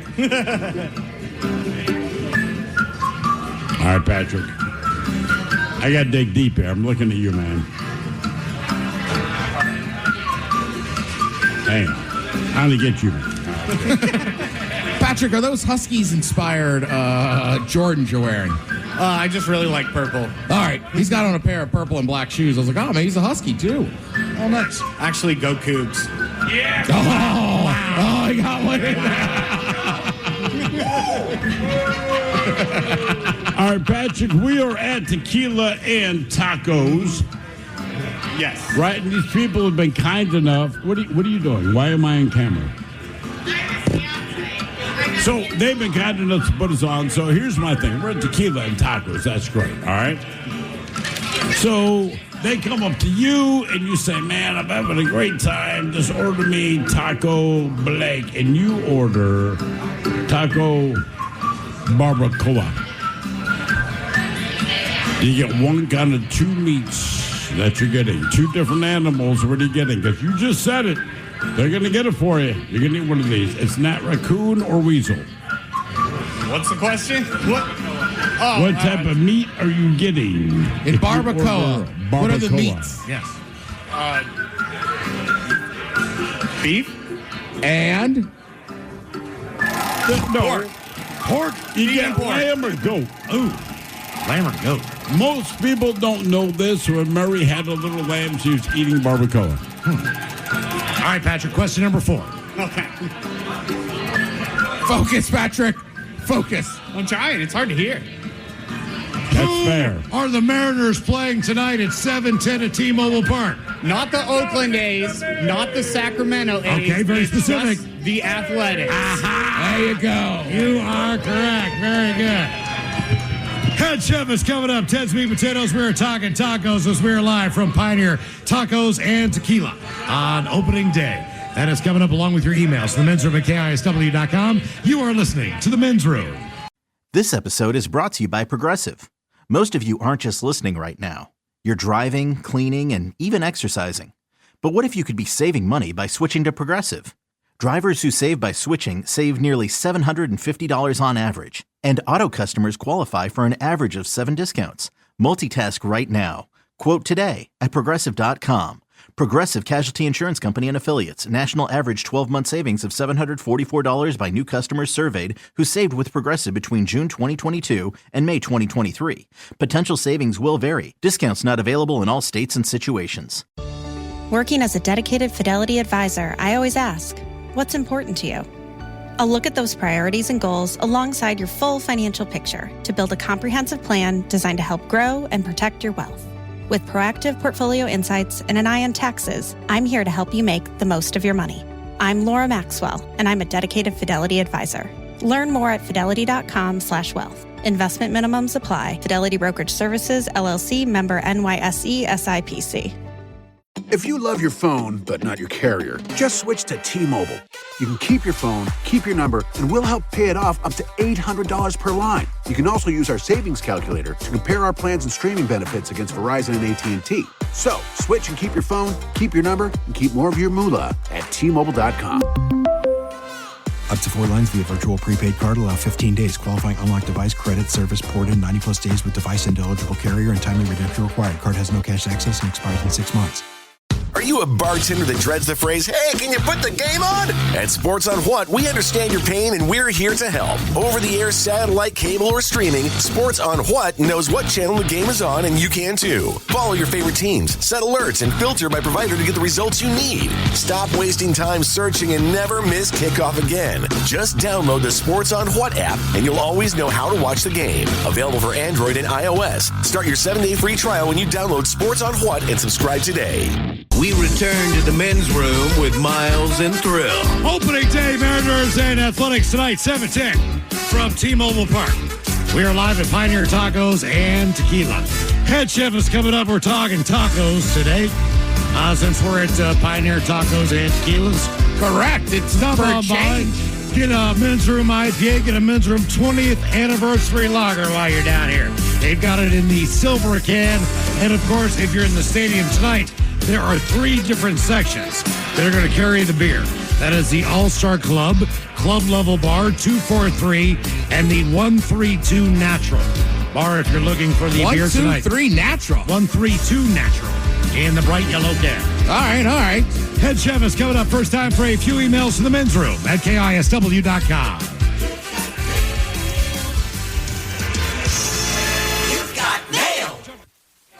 Hello. Jump right into the birthdays. They're brought to you by Men's Room Roasted Red Salsa from San Juan Salsa Company. Hola Bacholas, today is my 21st full trip around the sun. I want to thank you guys for always making my afternoon that my dad always listens to. So if it's not too much, can I get some green beans, a bong rip, Coach Ted getting me ready for my 20s, and the Dirty Germans telling me how to spend my 21st birthday at my yurt with my girlfriend. All the best, guys. That from Wyatt. Green bean. What? Green bean. Okay. Green bean. Yeah. Yeah, if you want to do anything to have a happy first birthday, what you do is buy a ticket to Deutschland, get yourself naked, and then we call you the human sleeping bag. Yeah, see, the thing is, so he's spending the birthday in the yurt, so, make it hurt. The yurt hurt, yes. The yurt hurt. All right, you're getting in your 20s, you're going out, you're spending a lot of time with your girlfriend in a yurt. My first advice, wear a condom. All right, second piece of advice, you got a whole decade in front of you till you hit 30s. You know what, just have fun. About 25, 26, you got to change it up, but let's be safe in that yurt. Guys, I want to wish Austin a very happy 30th birthday. Have fun down in Arizona. Can you give him a "your penis is too small"? Yes. A "what is that, bro?" and some dad jokes for Miles. Thanks, guys. That from Badass Uncle Jazz. Oh my God! What the is that, bro? Check. You guys ready for some dad jokes? They look ready. What do you do when you see a spaceman? What do you do when you see a spaceman? What do? You park your car. Parking space. Guys, Parking space. Yes, all right, yes. I did not get it. Thank you, Mike. Gotcha, man.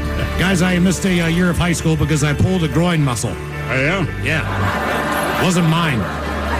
Oh, no. Good God, Miles. I changed all my passwords to incorrect. Why? Incorrect. Now, if I type in the wrong password, it tells me my password is incorrect. Thank you. All right.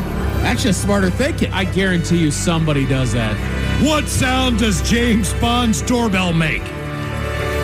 What sound does James Bond's doorbell make? Nope, I got nothing. Dong. James Dong. Ding dong. And finally, Dong. Ding dong. after having sex with twins, my friend asked me how I could possibly tell them apart. How? I said it's easy. Abby has pink fingernails. Tom has an uncircumcised penis. Oh, no. Tell you what, though, Tom's hot. Yep. Sweet, sweet lover. Guys, I want to wish my wonderful husband, Steve, a happy 50th birthday. Thanks for always making me laugh, even at the most inopportune times.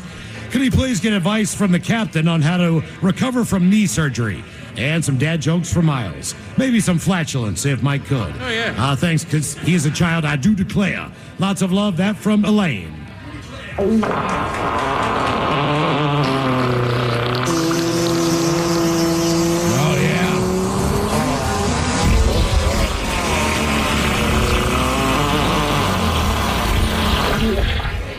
Yeah, and then we need the captain. Captain. Right here. Ooh, well, ahoy there. I'm sorry that you had knee surgery, but I'll tell you this, the old Capitan has had knee surgery himself, and what I found is to deal with the pain, your doctors give you opiates. But here's the thing, you don't take the opiates, you sell them. And with the money the old Capitan has made, I booked my trip to old Cabo Wabo and met a little Cicerina named Lucille. Lucille has a mouth like a placostomus. And I spent the next month, six months in rehab for what we call mouth hug therapy.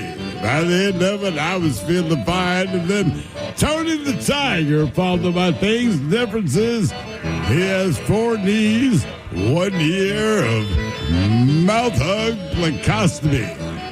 Crunch bags. All right, dad jokes. Opening day dad jokes. All right. Ted, here's one for you. Hit me. What do parents feed their infants so they grow up to be race car drivers? What do parents feed their infants? Formula. Formula One. Formula One. There we go. Guys, I had a thought about echoes, but now it escapes me. But it'll come back to me. Nice. 2 cows were hanging out smoking a joint. The stakes were high. Hey, does anyone need an arc? No, why? I know a guy. And one more.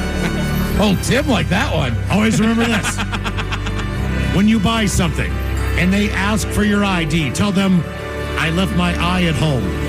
Would you like to see my D? All right, guys, here you go. Happy, happy, happy birthday. Happy, happy, happy birthday. Happy, happy, happy birthday to you, to you, to you. Bitches. Sausage. Available through Urli's world famous sausage, mensroomlive.com, and other fine retailers. Mmm, Schweinefleisch. Time to open wide and sample Ted's meats and potatoes. Now, here's your host, head chef of the men's room, the Ted Nugent. Head chef in the house. Thank you, folks. Thank you. Good to see everybody out here today. They don't have a ton of tacos at Sliver, but they do have tacos here at Pioneer. Tacos and tequila. And I believe, I don't know where my sous chef Ryan Castle is. I believe we have some tacos. Oh, he's right here. They're on the way, Ted. They're on the way. All right. Until we get some tacos, let's talk with it. Just quick round of applause. Who likes tacos? Everyone likes tacos. I think everybody does like tacos. Uh-oh. And there's so many different varieties of tacos. I think even just the establishments you go get tacos from, right? You might go to a place like this that has authentic good tacos. Sometimes you're just in a mood for like fast food tacos. Breakfast tacos, all kinds of good tacos. All that kind of stuff. Oh, look out. Send them down there. Let Miles throw a munch on them. All right. Now we got all different flavors of these tacos. Yeah, here, chef can hold and talk. There we go. There we go. All right. Those look darn good. Those look really good. Darn good. Yeah, Mike, I got all I got out was darn good. That's all right. Came with a playing card. All right, so let's talk about tacos, where they established, where they started. You guys try a taco. Tell me what you think. Okay. By the way, these look like proper street tacos. You have the pickled radish, I believe, on there. A little cilantro. And then some onion as well. Yeah. Miles keep garnish. it simple and stupid, you know what I mean? I will say one of the few times that I eat vegetables raw or on tacos. This is true. All right. That and a Philly cheesesteak, right? Peppers and onions? Yeah. And a Philly cheesesteak. Oh, hey, that counts. People aren't positive exactly where tacos started, but most of the theories is that it started down in Mexico, of course. Traditionally, right, you would have corn tacos, corn shells. Over the years, you've gotten different things. These are the traditional street taco and that tiny little corn shell. Miles, which one are you going with first there? You got chicken or pork? I got pork. All right, dive in. Let me know what you think. All right. Again, taco is supposed to be a food made with love, so often you invite people over, and like we were saying, some of the styles of cooking of tacos take a long time.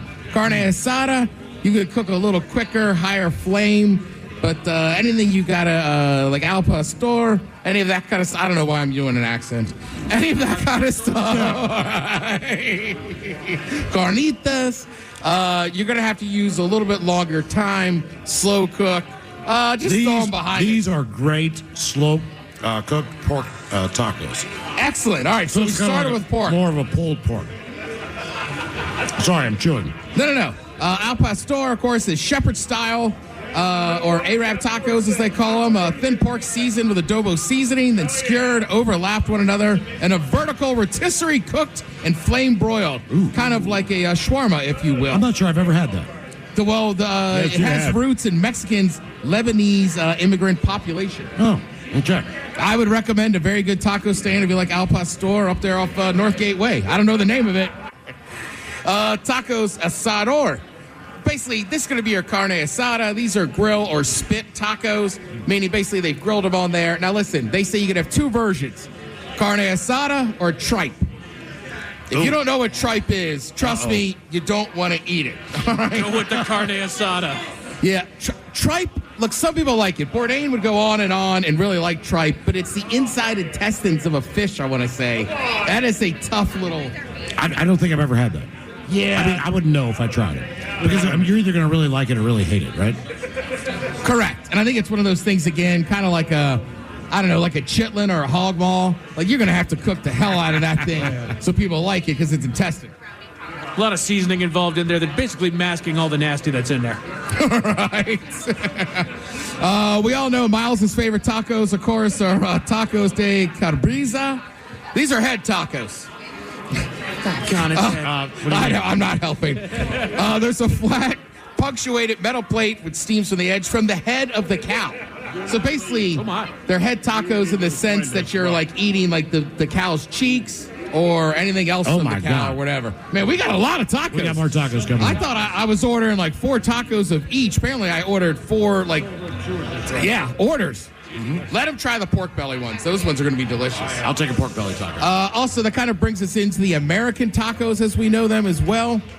Different versions of that, and you can add different stuff. Pork belly, to me, traditionally is going to be an Asian food or whatnot. Oh, we got more tacos, man. Jesus. No, listen, my friend here, they've got more than you know. All right. I see Mike's also got a fish taco over there. That's a shrimp taco I got over here, Ted. Shrimp taco. All right, good. So shrimp tacos are going to establish more of and keep in mind, Mexico has a lot of states as well, like we do. So anytime you get closer to the shore, you're going to get all those shrimp tacos involved and all that deliciousness. Miles, you were right. You're usually going to get a little fresh avocado, your lime, maybe some kind of lime sauce on there. Look, if you're headed down the ball game, come down here and get a taco. Are they that good? These things are absolutely... I know you're doing the segment. You can't eat them. But I'm going to eat them as soon as we're done. They are absolutely fantastic. So these shrimp tacos, man, they breaded and fried these shrimp. And it's got the cilantro in there. It's got a little bit of slaw in there. I don't know what that sauce is, but there's a lime zest to it, and it's phenomenal, man. Okay. I haven't gotten there yet. Yeah, some other things about tacos. Does anybody in here like a breakfast taco? Or a breakfast burrito. Same difference, yeah. Right, so to me, like when I go to Austin to me is like the epicenter of the breakfast taco, and they do kind of give credit to Austin, but then some people think it's been a little, oh man, I don't want this to spill, a little whitewashed, if you will. But breakfast taco generally is going to be here to take the leftover meat you have the day before, oftentimes brisket too, because you're in Texas. Then you add on there, thank you, Danny, I appreciate that. I'm trying to describe for people, if you're in your car listening, we have trays of tacos basically on a bar top, and we have 4 laptops out as well. Right, we have 0 room on here. This is not the worst thing that's ever happened. No, it's amazing. We're at Tequila's Tacos, my friend. Who are you? You were. You got to say it to the mic. I'm Hannah. Hello, Hey, Hannah. Hello. Tell us a little, speak a little closer to the mic, but then tell us a little more about your tacos. So, right now, they're going to pass out our Pioneer Taco. Okay. The best taco. It has our ground beef with chipotle crema, queso, and pickled jalapenos on top of it. It's the perfect hangover, greasy, cheesy taco that you're going to want. All right. I guess I would recommend people, too, come by after the game. Yes. Yeah, stop back in. Stop by and we'll have those. You can try the Men's Room IPA. You can try the 20th anniversary lager that they got in the silver cans. Yeah, I mean, it smells amazing. I hope people can hear it in my voice. Like I'm dying right now. Yes. I got all these stuff surrounded by tacos. And you Can't can't touch eat. one of them. Glad you guys came in. There's thank also you. different I'm gonna struggle on this one. You got it. Different ethnicities. There you go. Have different versions of tacos. You know, the funny thing is, I have not even had a beer yet today. Ethnicities. So for our Native American friends, they have the fry bread taco. Sometimes also known as a puffy taco. You ever had fry bread, Miles? Oh, yeah. Yeah. So especially, I know if you get out to Eastern Washington, I will say one year leaving the desert at Burning Man, the first food I had was a Indian taco on the fry bread. And it was awesome. Out there in the desert and stuff. So they cook it What's different ways. in that? That sounds good. Basically, that's going to be your standard kind of white guy taco just on Native American I'm fry not bread. white. Okay. All right. Your standard American taco. Non-Hispanic I'm just taco. saying, as a black dude, I'm like, what's the white man taco? I think ground beef. You made it at home. You're sponsored by Old El Paso. Yeah. So a black man taco. All right, we're all We trying. should go standard American taco. Yes. Is there a black taco? No. You just described it, ma'am. That's an American. I was going to make a joke, but I'm going to skip it. Thank you. I mean, I don't know. There's a lot of fusions. If somebody said I'm running a soul food taco joint, I'd pop in. Sure. Yeah. Yeah. Makes you wonder, is a gyro a taco? I know that debate has never been brought up. But Right, so isn't it's kind of like, so we're at a ballpark today, right? Is a hot dog a taco? No, 'cause I mean, it's on a bun, I think. Yeah, but you hold it in like a taco form. You do. So that's another thing too, is that like a lot of people don't know, like is we're used to tacos as Americans with ground beef and everything, because literally the guy that invented Taco Bell was like, there's already McDonald's, there's already all these burgers. I want to invent something that's new. He saw a taco stand in LA, and then he was like, I also want to make it so that Americans will eat it. So that's why he started adding lettuce, whereas traditional Mexican tacos will not have lettuce. That's also why their hot sauces are so mild. Because he knew that people would take like authentic Mexican hot sauce. I think a hot dog might be an American taco. I'll tell you why. Half folded, that's your bun, meat in the middle, and anything to bun us up. Hot dogs, American tacos, bro. That's a U.S. taco. Soft shell tacos, I would also say, I love them. I think it's a very American thing, as opposed to like generally I feel like when you're authentic Mexican restaurant, the only really flour thing is going to be a burrito wrap. That's right. But either way, get down here, get down to the ballpark, have some tacos, have some beers. Let's go Mariners! Yes! Live from Pioneer Tacos and Tequila. You are listening to the men. I'm Jordan Robinson, host of the new podcast, The Women's Hoop Show. Each episode, I'll be joined by a rotating group of women's basketball experts to talk WNBA, college hoops, the new Unrivaled League, and the shifting landscape of the sport. The game is growing, and so are we. Listen to and follow The Women's Hoop Show and Odyssey podcast, available now for free on the Odyssey app or wherever you get your podcasts. The Men's Room returns with Miles and Thrill. People are filing in for the Mariners home opener tonight. We are live at Pioneer Tacos and Tequila. We do have your headlines coming up, by the way, at 5:50, and the shot of the day on the way at 5:08. But first, a quick check-in with Mike Hogg and some of the stories and headlines he is not working on. Well, thank you, Miles. A fungus-infected zombie spider. A whole colony of them have invaded London. Fungus-infected zombie spiders. What was it? And also zombie seals, I read in off the coast of San Francisco in California. What is with the doggone influx of zombie animals that Did is you read making about their way that? around? It's the fungus, man. I saw each those other. spiders are already bad. Then the guy took a picture of his spider. And I don't know. For me, like, I'm about to check out. Sure. I cannot be here for this. This is not okay. Did you guys see the picture of those zombie spiders? Yes. They look like little cotton balls that are walking around. Did you read what they do? No. So the fungus, it's true of a couple of different animals, not so much us, but the fungus takes over the spiders, makes them look the way they look, but they take over the spider's brain, and then they make the spider do what it can do to spread the fungus. So it's kind of like that. There's another one that, like, it infects an ant and it does the same thing. Yeah, it's it the same zombifies them, and that's really the most terrifying thing. Is that it's not just it's not just a parasite. It's not just feeding off of you. The doggone thing actually uses you as a puppet. Yeah, which is the terrifying thing. But in the last 10 years, we've heard of zombie deers. Yeah. Yep. Now zombie spiders. Yep. This past week, zombie seals. There was the zombie guys down in Florida. What There's about zombie Ted. Yeah. Someone, a fungus took over Ted and said, put on a hat that's so stupid. We got Big Hat Ted. Well, still Sweet 16, baseball or not. There's evidence to suggest that heart issues could lead to brain shrinkage. Okay. Well, that makes sense. You're not getting enough stuff up there. And that's pretty much what Thank it you, is. Ted. Is that you're not getting an official diagnosis. That's right. I really want Dr. Ted. So here's the thing going on with you, buddy. Your stuff down there is not pumping enough to your stuff up there. So therefore, the stuff up there is shrinking. Yeah, take 2 of these. Call me in the morning. A new study has found that combining intermittent fasting with an exercise regimen can help you burn 3 extra pounds of fat than just exercise alone. Why do we go through this all the time? Somebody got money to make this study. I know, but like everything about being healthy, we know. We choose to ignore it.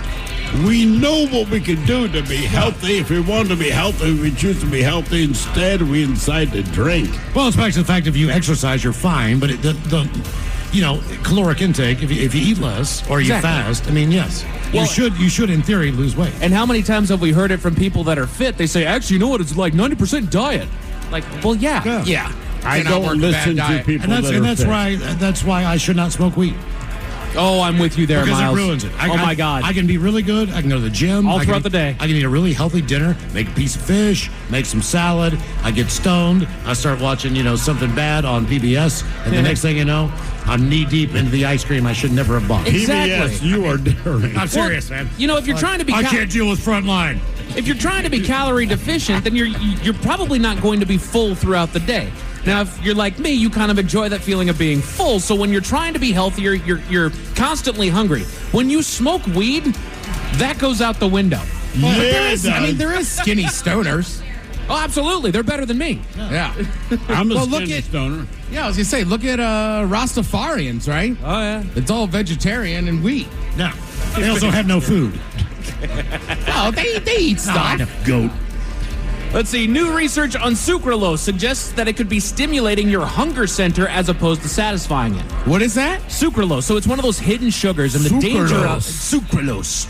But the danger of it is that, just like it said, instead of like making you feel full, so you're eating a candy or whatever product that's got a bunch of sucralose in it, instead of feeling satisfied and feeling full, it's actually hitting the button that's like, you need to eat something right now. Then why does your body do that? Here's the thing. Ever since I was little, everyone talks about how amazing the human body is, which it is, right? Your brain does these incredible things all the time.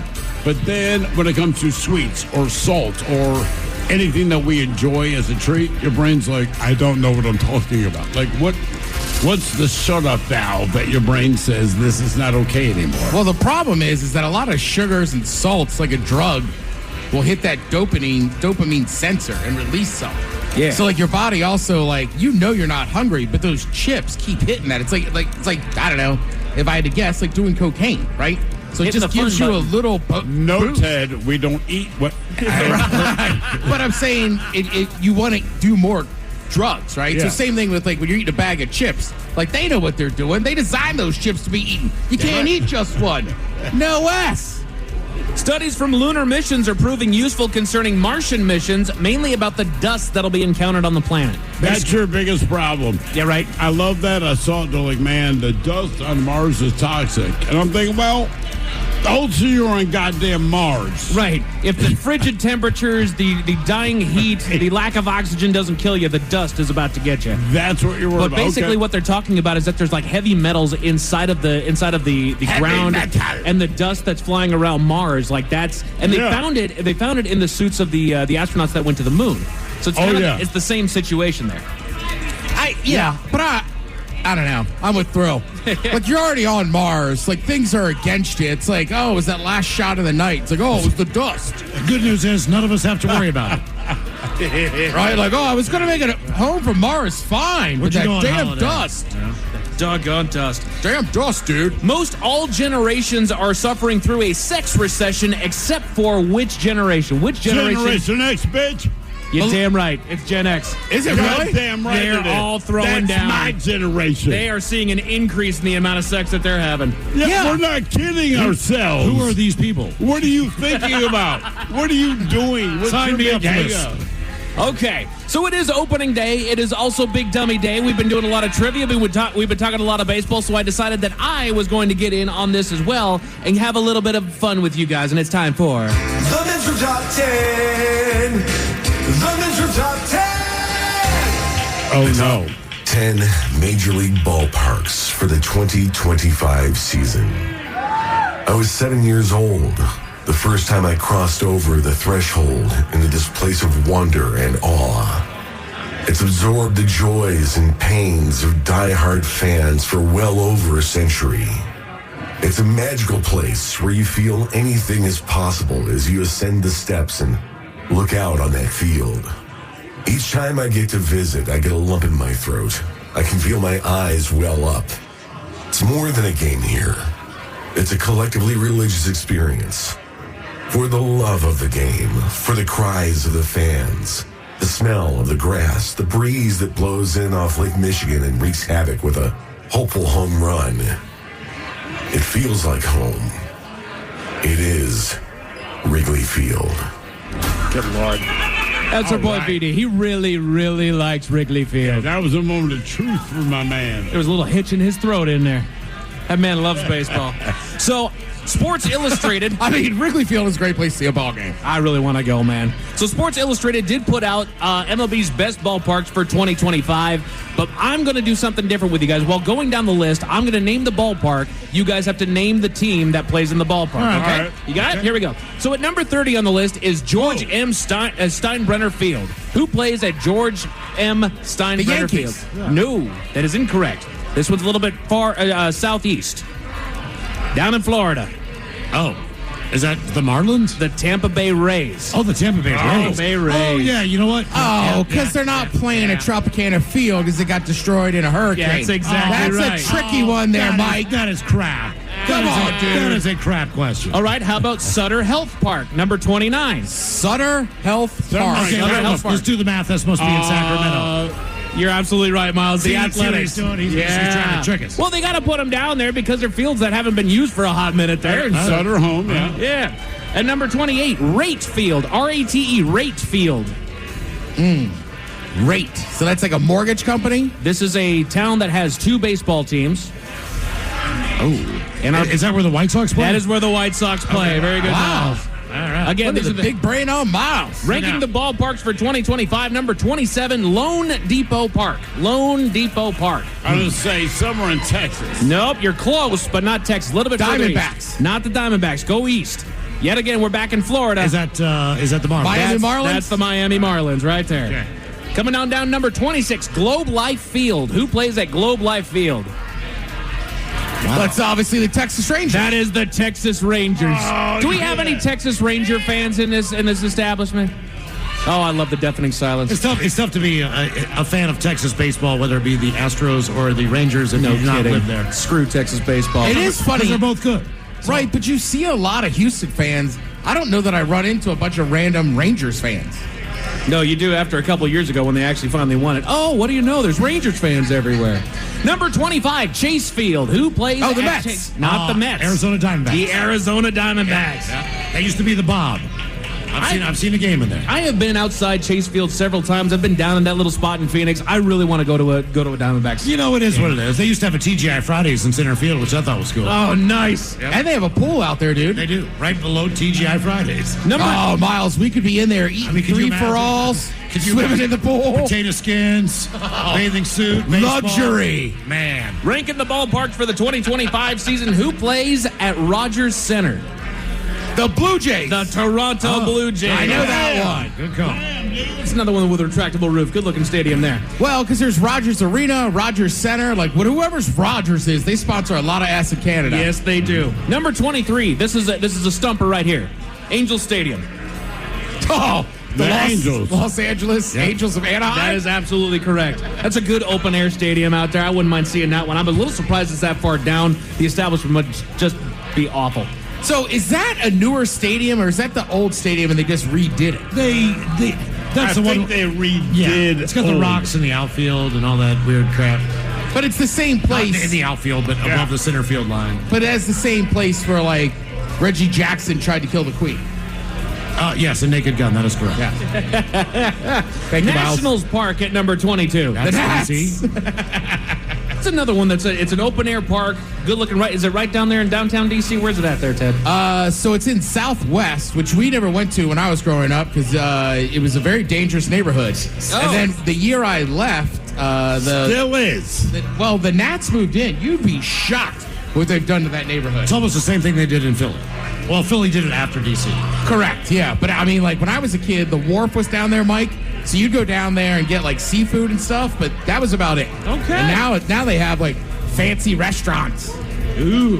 Who plays at the Great American Ballpark? Number 21 on the list. Great American Ballpark. Minnesota Twins. Not the Minnesota Twins. You're in the right vicinity, though. Oh, then Brewers. Not the Brewers. No. Great American Ballpark? Great American Ballpark. That is there in Ohio. The Reds. The Cincinnati Reds. Correct. Yeah, the Big Red Machine. Oh, yeah. How about Progressive Field, number 20 on the list? Progressive Field is the home of... Is that the Royals? No, it's a little way down the road from our last stadium. Oh, where did they play? Kansas City Royals. No, it is the Cleveland Guardians. Oh, the Guardians. The Guardians. All right. So it's up the road. Up the road. That's right. Cincinnati's further south, isn't it? Yeah. Doggone it. Our boss would kill me for that. Kauffman Stadium. We broke at number 20. Kauffman Stadium Royals. 19. The Royals. That's the Kansas City Royals. Right there next to Arrowhead. And what's funny is the wife and I went on down there to see a Chiefs game, and it's right there next to it, and you could actually see the crown for the Royals while you were there in the Arrowhead Stadium. I really want to go. Side note, if you go to a Royals or Chiefs game, it is nowhere near anything. It is in the middle of nowhere. Truly. Dakin Park, D-A-I-K-I-N, Dakin Park, number 18 on the list. It was renamed. Is that the Colorado Rockies? It is not the Colorado Rockies. This used to be Minute Maid Park. Marlins. No. Rays. Nope. We've named both of those already. Nope. Minute Maid Park. Houston Astros. The Houston Astros. Any Astro fans in here? Anybody like the Astros in this? There we go. I love it. Right answer. Somebody get me a trash can to bang on. Yeah. Ranking the MLB ballparks is according to Sports Illustrated. 17, Yankee Stadium. Yankees. The Yankees. City Field, number 16 on the list. The Mets play at City Field. Very good. 10. All right. American Family Field. This is another one that is it the Phillies? It is not Minneapolis. It is not the Phillies. This is another one that recently was renamed because most people just know it as Miller Park. The Brewers. The Milwaukee Brewers. Still the greatest logo in baseball. I agree. That's a gorgeous logo. If you go to Milwaukee, by the way, everybody knows Miller's made there, but there's a smaller brewery, Lakefront or Lake Street. Either way, they have the old mug that the mascot would slide into. No kidding. Yeah, man. Nice. Busch Stadium comes in at number 14. St. Louis. St. Louis, the Cardinals.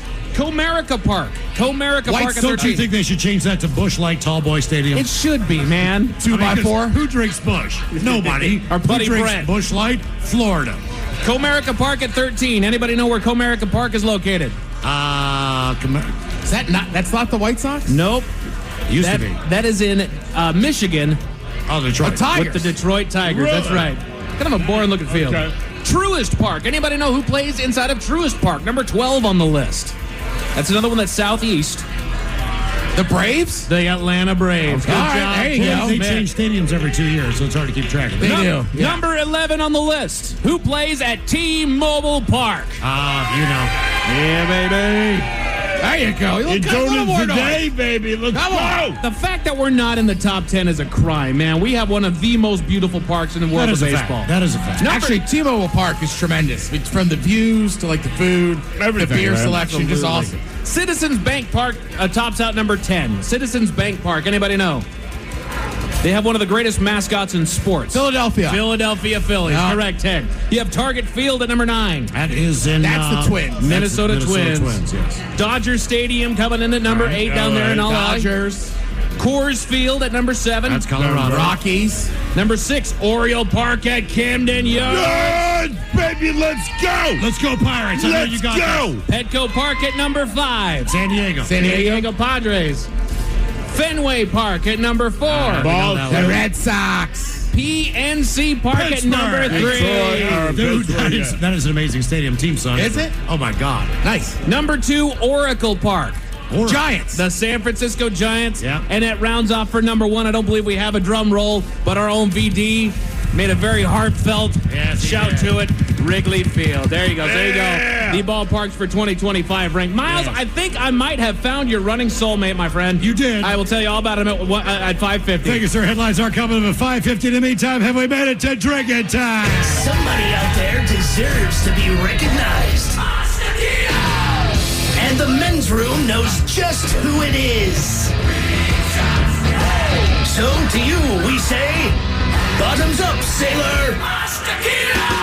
You're the toast of our shot of the day. Live from Pioneer Tacos and Tequila, it is drinking time. And we head to the drink desk. And Stephen Throwhill to find out who we're toasting. Well, hola, bitches. How you guys doing, man? This is ridiculously easy. It is opening day here in Seattle for the Seattle Mariners to take on the nameless A's. I almost feel bad. Sacramento A's, Oakland A's, Las Vegas A's was called the A's in the meantime. But listen, this happened because of you guys. But more than that, before I toast you, don't get too excited. Our friends here at Pioneer Tacos and Tequilas. Listen, man. These guys jumped on board. They said, hell yeah, come on down, let's do this. And here we are. It's opening day in baseball. It's opening day for the Mariners. There's no way we can do worse than we did last year. Well, there's a way, but let's not do that. But Pioneer Tacos and Tequilas invited us, all of us here, to do what we're doing, which is nothing more than going, let's just throw down and have a good time, man. So thank all of you guys. Certainly thank Pioneer Tacos and Tequilas. Not just for inviting us, but for being here all the time, man. Between every Seahawks game, every Mariners game, these guys are here, man. They Sounders game, concerts, Sounders game, the concerts, Wamu, Theater, like you name it, man. Monster trucks. The food kicks ass. They have men's room IPA on draft. Boat shows. What more do you want? Right, seriously, man. They're just here all the time. Whether you know it or not, this place that you're standing in right now, whether you know it or not, if there's a thing going on and any one of the, it seems like it might be 457 different places that do things. These guys are open to make sure you do what you got to do, to do what you got to do, to go do what you got to do, man. And they did it for us. We kind of came to them last minute, and they said, well, yeah, let's do it, man. And places like that are the places we like to deal with, man. So to this joint, Pioneer Tacos and Tequila, all you guys for coming out, man, to make it worth their while. We appreciate all of you that have come down. We certainly appreciate the people in the background to make this happen, man. That's our guys Bill, our guys Patrick. all these guys, right, man? I will say this every time we do something. Castle. We are not Castle. I'm not going to give credit to Castle. He just gets cocky. I mean, look, he has something to do with this. But in the end, man, when we all stand here, I know, God damn it. When we all show up here and do things like this, man, we are what we call the icing on the cake, right? The cake has been made. We're just the pretty thing that has the candles on top. And not just us, but all of you. Guys, man, we make this look awesome. Be proud of yourselves. Be proud that you're here, man. Congratulations to you. Congratulations to us. Congratulations to the next season of baseball. So all of that said, let's drink, man. Hell yeah. That's why we're adults. So we pour this booze and we drink this booze, damn it, because we think we're yummy. Yummy! So over the tongue and down the throat to party in our tummies. Down the hola, bichola. Live from Pioneer Tacos and Tequila, TV Time with Ted is coming up next. This episode is brought to you by Progressive Insurance. Whether you love true crime or comedy, celebrity interviews or news, you call the shots on what's in your podcast queue. And guess what? Now you can call them on your auto insurance too with the Name Your Price tool from Progressive. It works just the way it sounds. You tell Progressive how much you want to pay for car insurance, and they'll show you coverage options that fit your budget. Get your quote today at Progressive.com to join the over 28 million drivers who trust Progressive. Progressive Casualty Insurance Company and Affiliates. Price and coverage match limited by state law. Working as a dedicated Fidelity advisor, I always ask, what's important to you? I'll look at those priorities and goals alongside your full financial picture to build a comprehensive plan designed to help grow and protect your wealth. With proactive portfolio insights and an eye on taxes, I'm here to help you make the most of your money. I'm Laura Maxwell, and I'm a dedicated Fidelity advisor. Learn more at fidelity.com/wealth. Investment minimums apply. Fidelity Brokerage Services, LLC, member NYSE, SIPC. If you have a locked AT&T phone, we're here with Bolt Cutters. T-Mobile will help pay off your locked phone and give you a new 5G phone for free, all on America's largest 5G network. Visit T-Mobile.com/carrier freedom. Via virtual prepaid MasterCard in 15 days. Free phone up to $830 via 24 monthly bill credits plus tax and a $10 device connection charge. Qualifying port and trade-in service on Go 5G Next and credit required. Contact us before canceling entire account to continue bill credits or credit stop and balance on required finance agreement is due. Bill credits end if you pay off devices early. Hey, anyone know what channel the game's on? We know. Download the Sports on What app today and always know how to watch the game. Satellite, cable, or streaming. Sports on What knows the channel the game is on, and you can too. Subscribe today to start your 7-day free trial. Sports on What? We know. The debauchery rolls on. You're listening to The Men's Room with Miles and Thrill. 99.9 KISW. Opening day, Pioneer Tacos and Tequilas. How you guys doing? You're ready for Mariners baseball tonight. Woo! In the meantime, now for all TV news all the time, it is time for TV Time with Ted. Come on. And there it is. Because your pathetic life is confined to countless hours in front of a talking box. The Men's Room presents TV Time with Ted. Oh! There you go. Voice boom. There it is. All right. Your choices tonight. We have Seth Meyers, the Jimmies, Fowler Kimmel, Tomlinson, Taylor, Stephen Colbert, Stephen, or Ted Smith. Is it Ted or is it late night? It is right there. The title. These guys have talented teams and writers help them come up with their monologues each and every night. It is up to you to determine, is this an actual late night joke and from whom, or could it be a The Ted Smith original? Some entertainment news. Wheel of Fortune star Vanna White has made a surprising admission about her home life. Yeah. Turns out she's not very good at spelling. The Ted Smith. Yeah, all right. Damn it. Let's fire it up about that one, boys. Oh, I like this bed. Yeah, got your little drugs there. Huey Lewis. Marvel has announced a star-studded cast of Avengers Doomsday. Thor will be played by Chris Hemsworth. Ant-Man will be played by Paul Rudd. And Doctor Strange will be played by RFK Jr. Colbert. Fallon. It's Fallon. Marvel just announced the star-studded cast of their upcoming movie, Avengers Doomsday. Thor will be played by Chris Hemsworth. Ant-Man will be played by Paul Rudd. And Doctor Strange will be played by RFK Jr. And Peggy Smiles. Yeah, it doesn't sound like someone who knows a lot about health. Gen Z gets ghosted and rejected more than any other generation. Yeah, between dating apps and the poor job market, Gen Z is constantly being turned down. They're getting rejected so often, they're basically construction workers catcalling ladies in the 90s. Fallon. Kimmel. Tomlinson. This new article put it really well. Gen Z gets ghosted and rejected more than any other generation. Yeah, between dating apps, the terrible job market, Gen Z is constantly being turned down. They're getting rejected so often, they're basically construction workers catcalling ladies in the 90s. You know, that used to be a good part about being a construction worker. That's right. Take off your shirt, some chick across. Wearing a hard hat. She drinks some Pepsi watching you.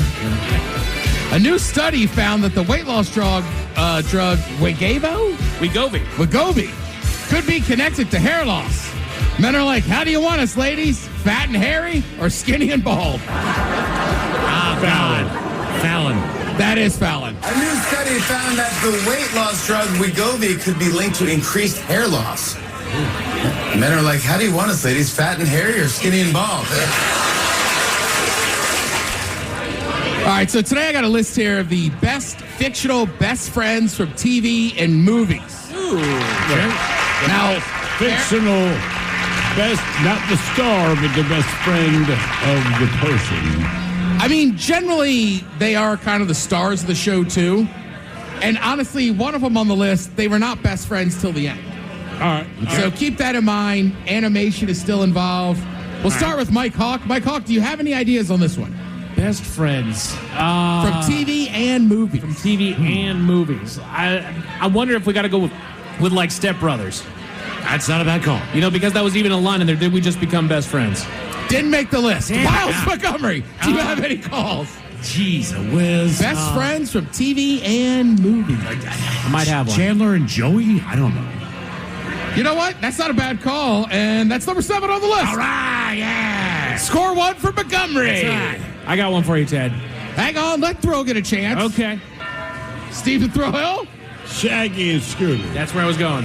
Shaggy and Scooby, not on the list. Oh, but he gave himself away. Mike, that was your second guess? That was my second guess, but I'm gonna change it up because I thought of another one. Sticking with cartoons, do we have Snoopy and Woodstock on there as far as best friends? Oh my God, yeah. That's a negative. Damn it! What? As far as the animation world goes, we have Woody and Buzz. Oh, okay. Toy Story. No. They took a movie to get best friend shape. No, but Woody and Buzz cannot compare to Snoopy and Woodstock. I'm sorry. I will die on that hill. All right, you're going to have to. So they didn't make top 10. Steve's dead. I'm dead. Number 10 on the list was Seth and Ian from Superbad. All right.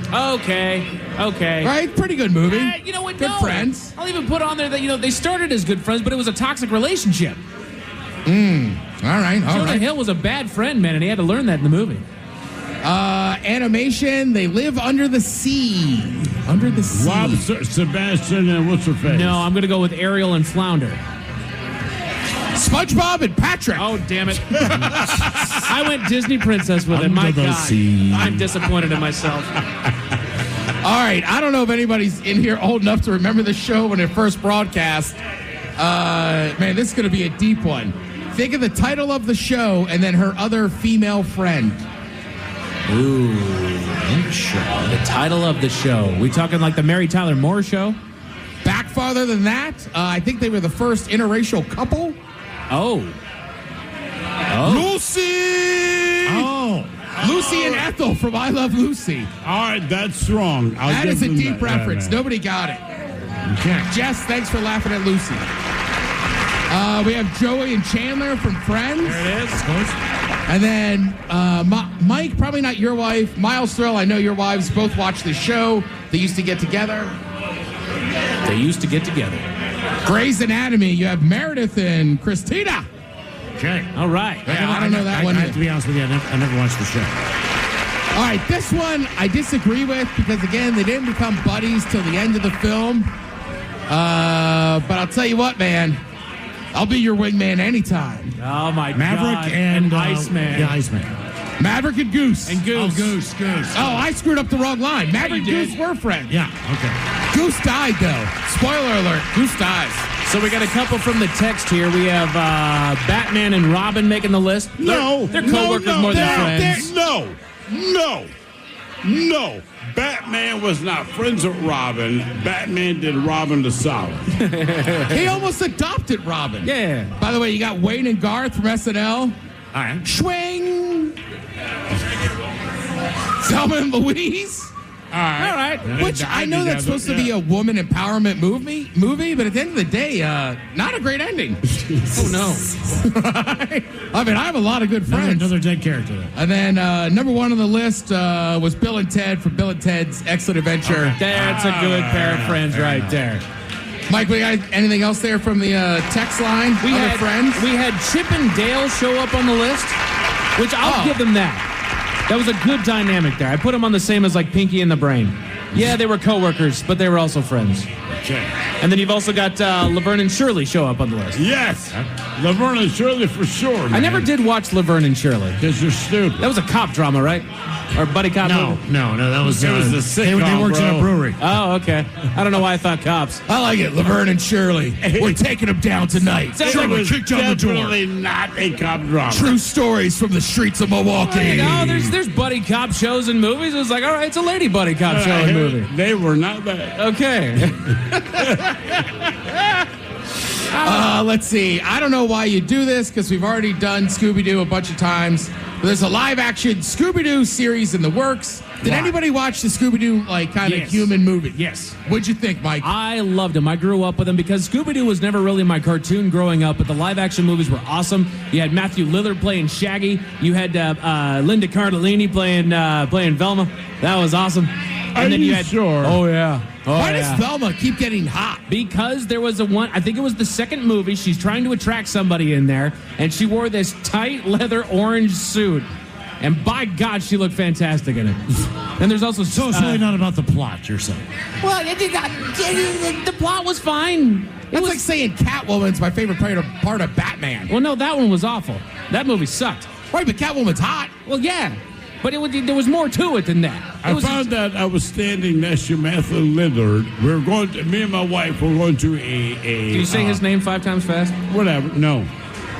A performance show, and I'm talking the stuff I always talk. And this guy kept turning around smiling, that his girlfriend was all weird. And finally I said to my wife, like, what the F is her problem? My wife goes, you're talking to Matthew Lillard. And I said, who was that? It's Shaggy. She goes, the guy from like Shaggy. And I'm like, okay, I'm going to act like he was I also don't in know Scream. That. Yes, he was. I said, I wouldn't act like I don't know that. Five Nights at treat Freddy's. him with the respect. And so we kept talking. Finally, I realized who he was. We had a fantastic effort. My point is this. Matthew Lillard, lovely man. Nice guy. He's absolutely wonderful. No idea who the hell is. I know his name. I did not know there was him standing next to me, so I was still me. I'm going against my own instinct. Was this in Miami? No, man, this was in Seattle, the Paramount. Oh, no kidding. John Batiste, if you get the chance to see him do it. Yeah, he was alive for John Batiste, man. And that makes sense that Shaggy would be there. No, John Batiste? It doesn't at all. But there he was. I know what you're all asking. Miles keeps asking me, he's like, Ted, what are we watching tonight? I did watch some new shows. I have some recommendations. But the number one thing is, that's why we're down here today. Mariners baseball is back, folks. That's right. Game 1. We got everything riding. We can't lose. Let's go out there. Let's get a W, Mariners. Let's go. Thank you, Ted. We appreciate it. We're live from Pioneer Tacos and Tequila. You're listening to The Men's Room. Hey, it's Gemma Spegg, host of the Open Mind original podcast, Mantra. Every Monday, I'll bring you a new mantra, a simple yet powerful phrase to help you clear your mind and stay grounded amidst the chaos. I'll also share some personal stories, journal prompts, and a weekly challenge to bring each mantra to life. Follow and listen to Mantra, an Odyssey podcast in partnership with Open Mind Studios, available now on the free Odyssey app and wherever you get your podcasts. Men's Room returns with Miles and Thrill. Now, let's see what's happening in the real world. All right, here we go. 3 teenagers chase their mom with knives after she turned off their Wi-Fi. Meanwhile, a babysitter finds out that under the bed, that's where the sleeping monsters lie. The good, a man receives an organ transplant. The bad, it had rabies inside. An artist draws a 75-mile work of art. It was thick and one-eyed. And a small plane crashes into a lake in Alaska. Good news, the lake was frozen. It is time for your headlines. Now, it's time to hit the headlines. Here's my cock. All right, our top story, we go to Norway, where there's a jogger that's right up Miles' alley. He, like so many others, likes to run in specific patterns with the idea of creating art by mapping his runs and creating pieces of art. But he's not creating floral pieces nor kitten in his running routes. No. He's creating male genitalia. Yeah. Yes. The runner's been given the nickname that alludes to the unorthodox artist known as Banksy, and they're lovingly dubbing him. You know what they're calling him, Miles? They're calling him Wanksy. Wanksy. I mean, he 75 miles. Exactly. So among the many pictures that he's drawn after a run, they all seem to contain a member of the male genitalia. One such features a beloved holiday character towards the end of the year there, who seemingly has one approaching his face. But he's in the news because he believes that he's broken a record. After running an astounding 75 miles, as you said there, over the course of 12 hours, our artist has created what could be the world's largest penis drawing, which spans several counties, towns, and villages, all for the purpose of a laugh largest and a little fundraising for charity. It's the largest. The guy did over 3 marathons in one run. No kidding. I mean, that regardless of whatever he did, that's impressive. It's insane. Who's the Christmas character? the main one. Oh, Santa? Yeah, they got Santa with one flying right at him. That makes him Kris Kringle. Oh, no. Damn it. In other news, we go to Michigan for more organ news. Not much was disclosed about this story due to the nature of the content, but what we do know is that a patient went to the hospital with the idea that they would be getting a simple organ transplant. The surgery was... organ, Mike. Yeah. A very simple one. I have no idea what it is, but the surgery was successful and all seemed well, except the patient did unfortunately pass shortly afterward, but that might have something to do with the organ that they were given. While it was intact, it was anything but healthy as it contained the rabies virus. Ooh. The CDC has launched an investigation into the incident. Did you know that? It's not funny. It is not funny. But my God, man. It's insane. Yes. They test you for everything. And this guy got a transplant of an organ. Did you guys know? Did you guys know that Elton John loves playing the piano? Oh, my God. God. He really likes an organ. I got it, Miles. Sorry. Have we been sitting on Elton John jokes? I've got him. He's got him. All right. He knows how to tell him. I cleaned that up, by the way. Why in the world would a hospital ever be carrying an organ containing rabies? Okay, I'll tell you why. Because typically it takes a while for rabies to set in. So, I mean, you might have rabies and not know it. But they you think it was just laying dormant in there? The organs is the idea. The idea is that if I get an organ transplant, you didn't just get it. You took whatever amount of days. It had rabies, man. Dude got rabies. Rabies. It's insane. We go to Kansas for a terrifying story. It's well known that kids have imaginations that run wild, and they strike the hardest when it comes to bedtime. Many a monster has been spotted or heard in basements, attics, closets, and most of all, under the bed. Now, some brave parents go above and beyond for their children and search out these areas to either eradicate the monsters or prove that they were never there. But sometimes the adults feel a little twinge of fear themselves, and for a good reason. A babysitter in Kansas was asked if she could check under the bed of the child that she was watching on reports of a monster that was hiding under there. Oh. You can imagine the pure shock on our babysitter's face as there was actually something to be afraid of. An unidentified man. Just a random dude was under this bed. That is terrifying. Okay. Also, he had lived there before. They had an order against that guy. Is that what it was? Yeah. And for some reason, I think he's not all there. I agree. But he kept coming back thinking, I'm going to go back to my bedroom. I'm sleeping in there. So a short scuffle ensued, and the trespasser fled the scene but was picked up by police the next day, and he's facing several charges. No injuries were reported. But that's what I was thinking, Miles. I don't think he was there for any specific person. No, he was not. He's under a random kid's bed. The guy is he's a little imbalanced. Also, the hardest part is, like, How are they ever going to put that kid to sleep again? They're not. That kid legit thinks monsters are real and live under the bed. Right. Yes. They actually found one. And his name is Jimmy. Jimmy Whatever the guy's name was. How old was the kid? Oh, and young enough to where they needed a babysitter. Several kids. They're young. Yeah. Jesus, that's a nightmare. Yeah, no kidding. Look, I don't know about you guys, but if my nephew wants me to check under the bed or something like that, I know there's nothing under there. However, I'm like, shoot, there might be something under there, man. If there's actually a dude staring back at me when I open That's why he told her, I just saw this guy underneath my bed. Oh, my God, dude. Mike, I'm with you. I'd be like, whatever. I'll come up and check in like 10 minutes. Jeez. Why don't you just close your eyes? Try to go to sleep again. Like, no, there's a real intruder in here. There's actually a guy in here, man. More fun with kids. We go to Houston. 3 teenagers are on their way to juvie for assaulting their mother. The 3 girls, aged 14, 15, and 16, armed themselves with kitchen knives and began to chase their mother around the house and eventually outside onto the street, where they resorted to hurling bricks and her dear old mom, at their dear old mom, with the grandmother stepping in to stop the attack however she could. Officers were called and the 3 were taken into custody, but the reason for the attack is a simple crime that their mother committed of turning off the Wi-Fi. That's a big one. That's 3 high school kids going after their moms with knives because of that. Because of the Wi-Fi. Is that not insane? Glad to be a parent. But just in case those stories left a bad taste in your mouth, you're not going to hear Alan. There's some good news. There's some good news. We go to Alaska, where a bad scene had a good outcome. A small plane flying in the area caught the attention of officials when it was late for its arrival at the local airfield. The father of the missing pilot was reported to local media, and that the last ping from his son's phone happened around 5 in the evening, and he never heard from him again. A National Guard service and rescue squad were dispatched, and they searched the area for survivors. Eventually, a Good Samaritan was walking around the area and spotted the downed plane, as well as all 3 of its passengers, all walking around looking for help. They were totally fine.